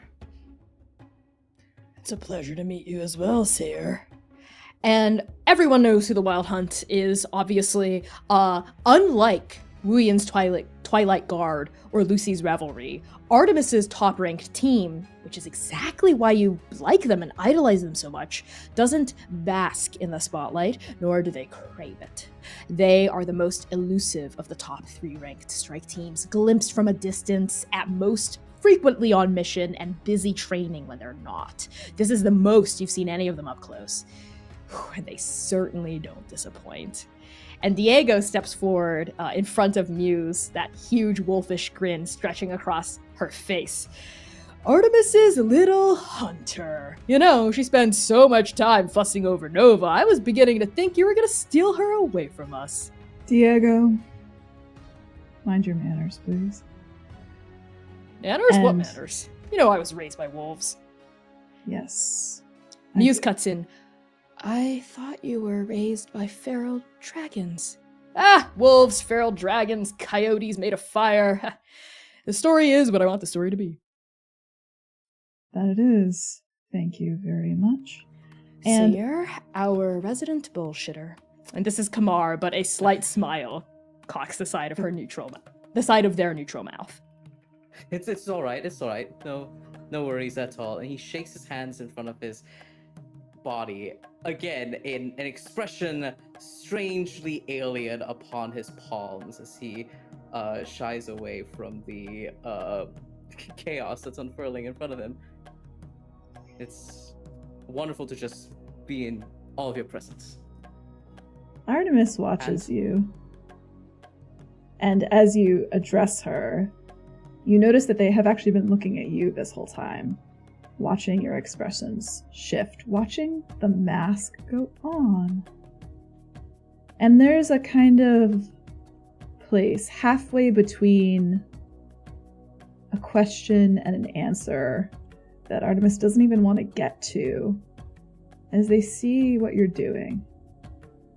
Register it. Frown. Let's not get ahead of ourselves. I brought you all here for a reason. And Artemis begins to walk further into this valley, the stone and the rain running slick against their skin. I know you all prefer to work with proper motivation, a proper quarry, so I've added some stakes to our training for tonight. And Artemis holds up her hand. Dangling from her fingers, appearing out of basically nowhere, is a simple hempen tie and a pendant. A crescent moon made of simple silver turned on its side so that the edges point toward the ground. Agent Seer, if you can retrieve this, and they raise their fist, pendant, from the bird's nest on top of this, and they lean back and gesture upward to the massive alpine tree that they're standing beside, a pine hundreds of feet tall, the top of which spirals up and away into the curling mist. Then the pendant is yours, and you can consider your past disciplinary indiscretions forgotten. At disciplinary indiscretions, Diego's wolfish grin gets even wider, and he hawks up a thick eyebrow, and Kamar, that little smile also widens at the edge of their neutral mouth. Ah, troublemaker. Wild Hunt, your objective is to keep the pendant in the nest, or... Can we keep the pendant if we win? Artemis only smiles, a knowing and secretive expression coming over her strong brow. Take a few moments to prepare yourselves. Wild Hunt, you know what to do. She leads against the tree. Seer, 3 members of the Wild Hunt, all of them except Diego, give you a final ascertaining but warm look and then disappear into the mist in the direction of the tree. Diego is the last to leave. She's walking backward in her huge boots and is continuing to shoot you that big, charming, sharp-toothed grin. See you up there, champ. If you make it. And then she vanishes into the mist. Seer takes a moment to exhale. The vision, the golden eyes of mystery yet unsettling acerbicness from Artemis before. What was that look? Was I not good enough? Then I must commit. No half-assing this. I need to become the person Trans needs me to be. That Nova needs me to be. That Artemis needs me to be. Is there a weapons rack nearby? The only weapons in your vicinity are the ones either strapped to your hip or found in nature in these alpine woods. But upon seeing you looking for something, Artemis raises an eyebrow. Do you need something? I was just taking a look around to see if there was a weapons rack nearby. Artemis taps a side of a huge jagged boulder, and I think just kind of forming out of it are like the stone almost comes alive to form any manner of weapon that you could possibly want. Seer approaches, and there's a moment where his hand goes towards his waist instinctively, fingers grazing on the hilt of his crescent blade, then shudder away. And he approaches this boulder in front of him, those bright blue eyes. Strange look over it. And he pushes his black, shaggy hair back as I knock my own antlers off. Reaches into the stone and pulls out a long sword.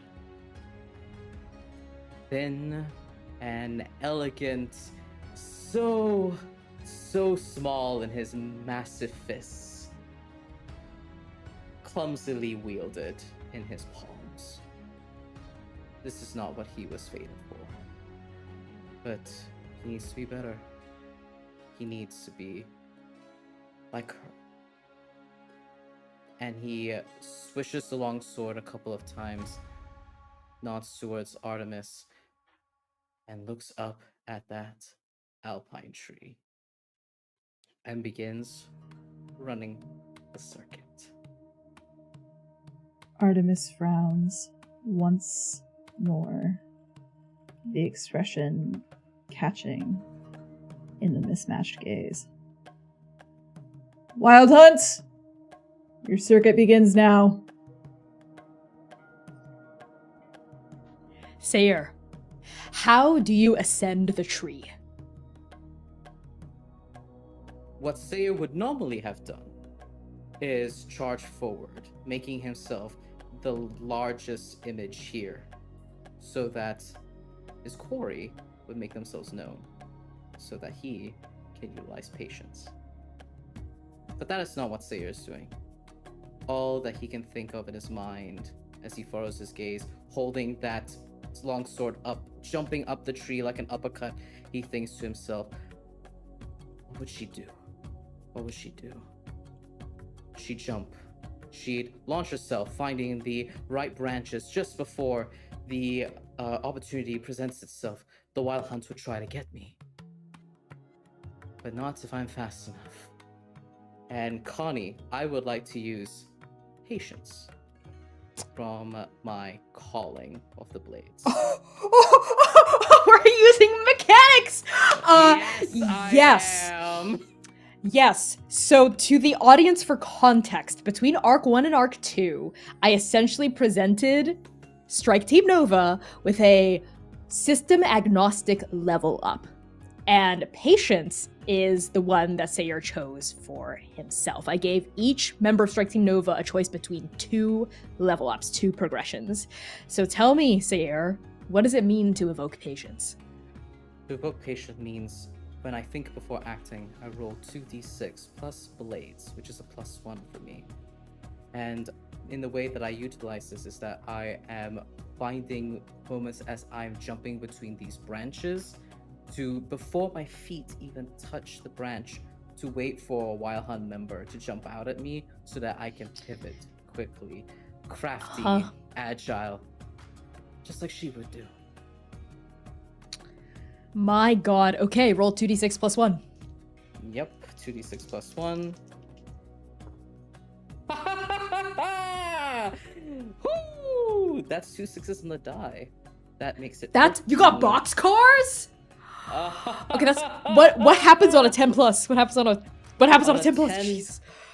On a 10 plus, I act first. Patience comes true for today, and I'm able to. I mean, Connie, you let me know what the Wild Hunt do as I jump between each branch, predicting what they're doing and try to pivot myself away. I think he's uncharacteristically like himself. He jumps onto each branch with like his tippy toes. It is like a dancer. And of course he knows how to do this. He's seen Like a Sing flourish, do yeah. this a million times upon his palm, upon his thigh. He knows the dexterous movements of his sister, like he knows the back of his palm. Yes, you bound on the ball of your foot as you go from trunk to trunk, branch to branch, outstretched twig to outstretched twig, and the first of the Wild Hunt to buffet you is Kamar Abad. You don't see them, but you feel their presence in the mist thickening around you, and then the mist takes shape to your left. You see an egret rear a slender, elegant neck, form completely of fog with a sharp beak and long, elegant wings. It flaps and swoops and dives at you at the same time as a tiger woven from mist plunges towards you from the right. How do you twirl and buffet your way through this? I think Seir was using the longsword like a python for a moment, but then sees this, launches himself upwards, pulls the longsword out, and aerodynamically pursues upwards.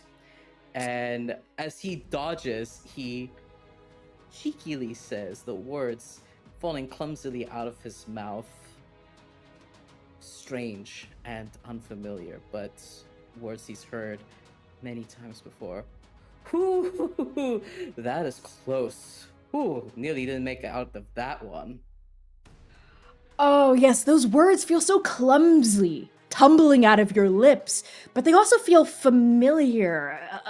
A boy using borrowed weapons, borrowed phrases, and yet it's working. Somehow it's working. You launch your way up the trunk, and the force of your propulsion dispels and disperses the mist around you, washing the tiger and the egret back into the fog. And then as you go upward, you see a floating cascade of cracked marble descending quickly upon you, and you see Muse's pure carved face, its eyes set in those moss-ridden crevices. They're raising a hand down at you, and you feel necrotic energy starting to brim in the air between the two of you. Ooh, don't like that. And as he notices this in bullet time, Sayer's eyes widen. And what he normally would have done was raise a forearm up to block and push through. I mean, Muse is light and built for casting. They can't deal with the full brunt of a heavy-set man pummeling towards them. That's not what Sayer is doing. Sayer notices this necrotic energy come towards him, unsheaths the longsword, and tries to bat it out of the way, so in the resulting explosion, jump off to the side and avoid Muse entirely. Instead of blocking, you do something unfamiliar to you. You parry. The sword comes out, it hits that explosion of pure dark void necrotic energy that's starting to burst from Muse's levitating fingertips, and you buffet them away essentially, not by using your own sheer force and bulk, but by redirecting the energy that it was trying to have lightning spark its way out from the pit of its palm. And with the explosion that comes from it, you spiral your way back up as you see chunks of marble start to go flying past you as their body starts to come slightly undone from the force of that propulsion. Sorry about that! Again, unfamiliar words, borrowed phrases, borrowed weapons, and as you start to surge toward the higher points of the tree, you're beginning to reach where the trunk and the bark starts to spiral upward into the mist, and your feet are running on this corkscrew of bark and wood. Flakes of thick, heavy, mist-strewn grain beginning to peel off like scales on a fish being wicked over with a knife. As you continue to ascend, you hear a voice calling you somewhere up ahead in the depths of the fog. Hey, not bad, little brother, not bad. But I'm afraid your time for victory has come to an end. And blocking your path directly in front of you is Diego del Sol, unarmed. But one fist is flat in the meat of their outstretched palm from the other arm, and they're giving you that wicked smile. As you start to run toward them, she starts to run toward you. Sayer, in this moment, there's a moment where his blood runs hot.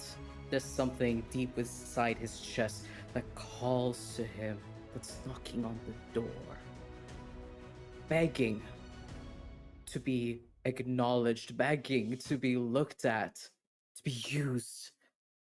And there's a moment where Sayer, out of muscle memory, rolls his shoulder and is preparing to join in. But he sees an opening. He remembers every time he has sparred with her. The way she would slide beneath his legs, grab onto the belt loop behind him so that he is jumping around clumsily before using the platform of his back to move upwards, gracefully, fatedly. A light radiant in all of our lives. Must be fate that I remember this now. And Seir smiles, corner of his lip twitching. He runs forward, chuckling and laughing, a bubbly laugh that's alien. That is foreign to his body, foreign to his lips and throat.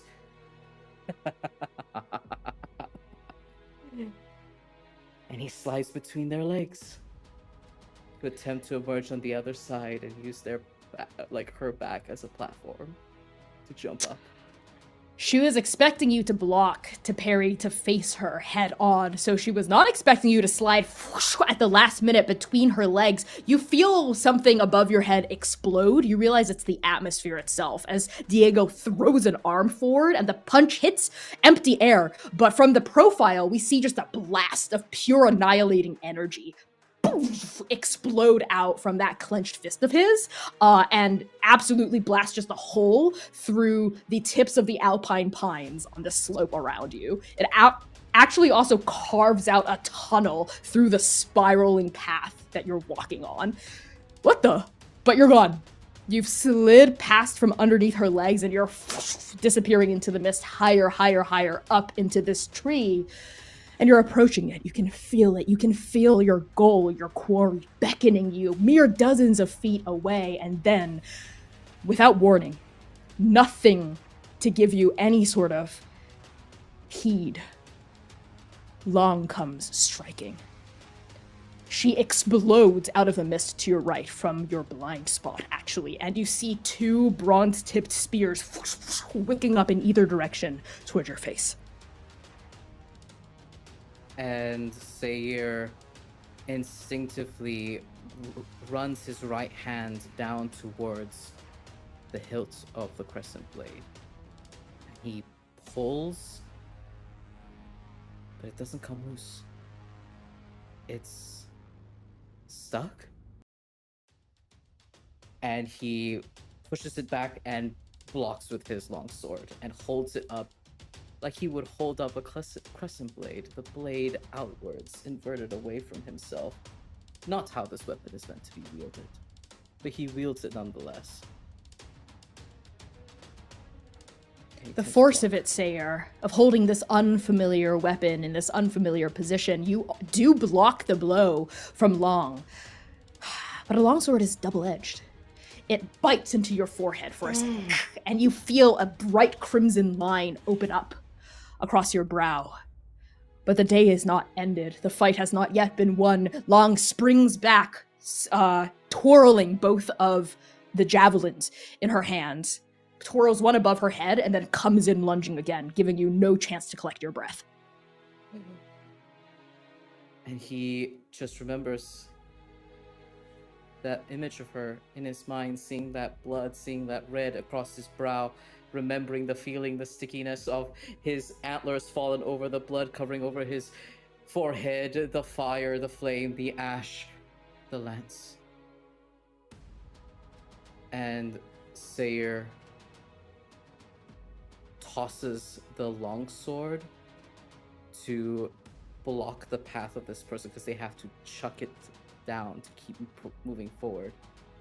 And he's going to attempt to maneuver behind them and give them a kick in their lower back, like he's seen Sink do 1,000 times before.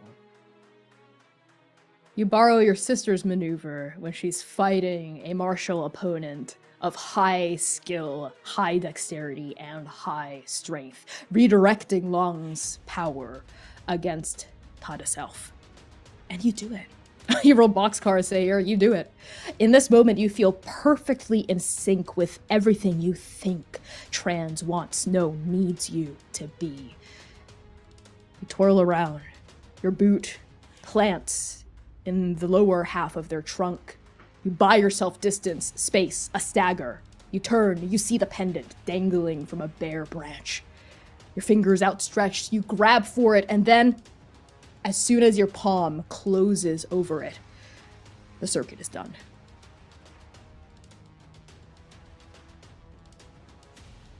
It's true. This is what he needs to be doing. This is the course he needs to take. how blind he was before, how foolish. And he grips onto that pendant. He looks upon that reverse-edged, hammered moon pendant in his hands and looks at it, and his heart goes out to a hollow part of himself he lost 2 months ago, yearning for that spark, that connection. But it is hollow, it is empty, there's no callback, there is no bright-eyed, pink-eyed sister to pat his shoulder and say, "Good job! You did it, Sayer!" And he just mouths it to himself, voiceless, as he stares at the moon pendant.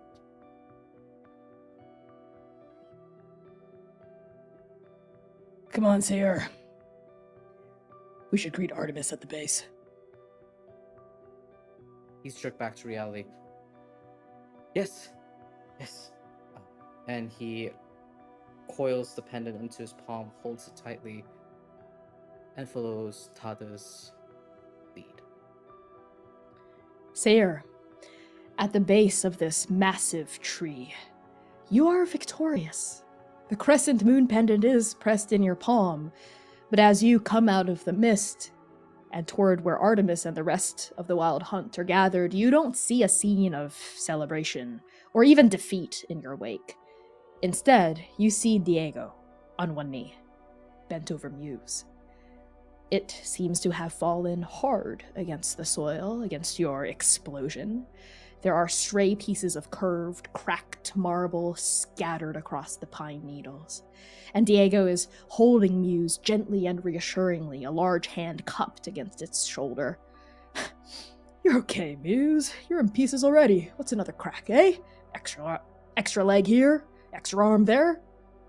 And you hear a voice ring out from Muse, even though they are staggered in pieces on the forest floor. I can tell you are concerned, Diego. You need not fret. Death and I are old friends. Oh, come on, you're nowhere close to death right now. Try to give me a fright now, are you? And that's when Long, accompanying you, stepping forward past you, calls out, Artemis, thought you said he was one of ours. What gives? Artemis is frowning. She has been frowning this entire time, watching you work with a solid, stony expression.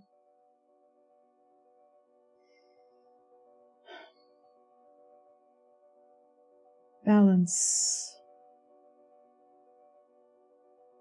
Balance. And it looks like she was about to go into some kind of lecture, some kind of lesson. She sees you. She looks at you. She sees the ghost on your shoulder. She sees Sing hovering in every motion, every plastered smile. She frowns. And you hardly catch the breath of, he was, before Artemis turns her back on you and barks, Diego, how is Muse? I told all of you to take it easy today. And she does not tell you to leave. But you know when you've been dismissed. There's a moment where he comes back. The real him. And he momentarily lurches forward, reaching out to Muse, to Long, to Diego. That guilt of what he has done. And then he sees Artemis's face, the face of the patron saint of mortals. What did he... What does that mean?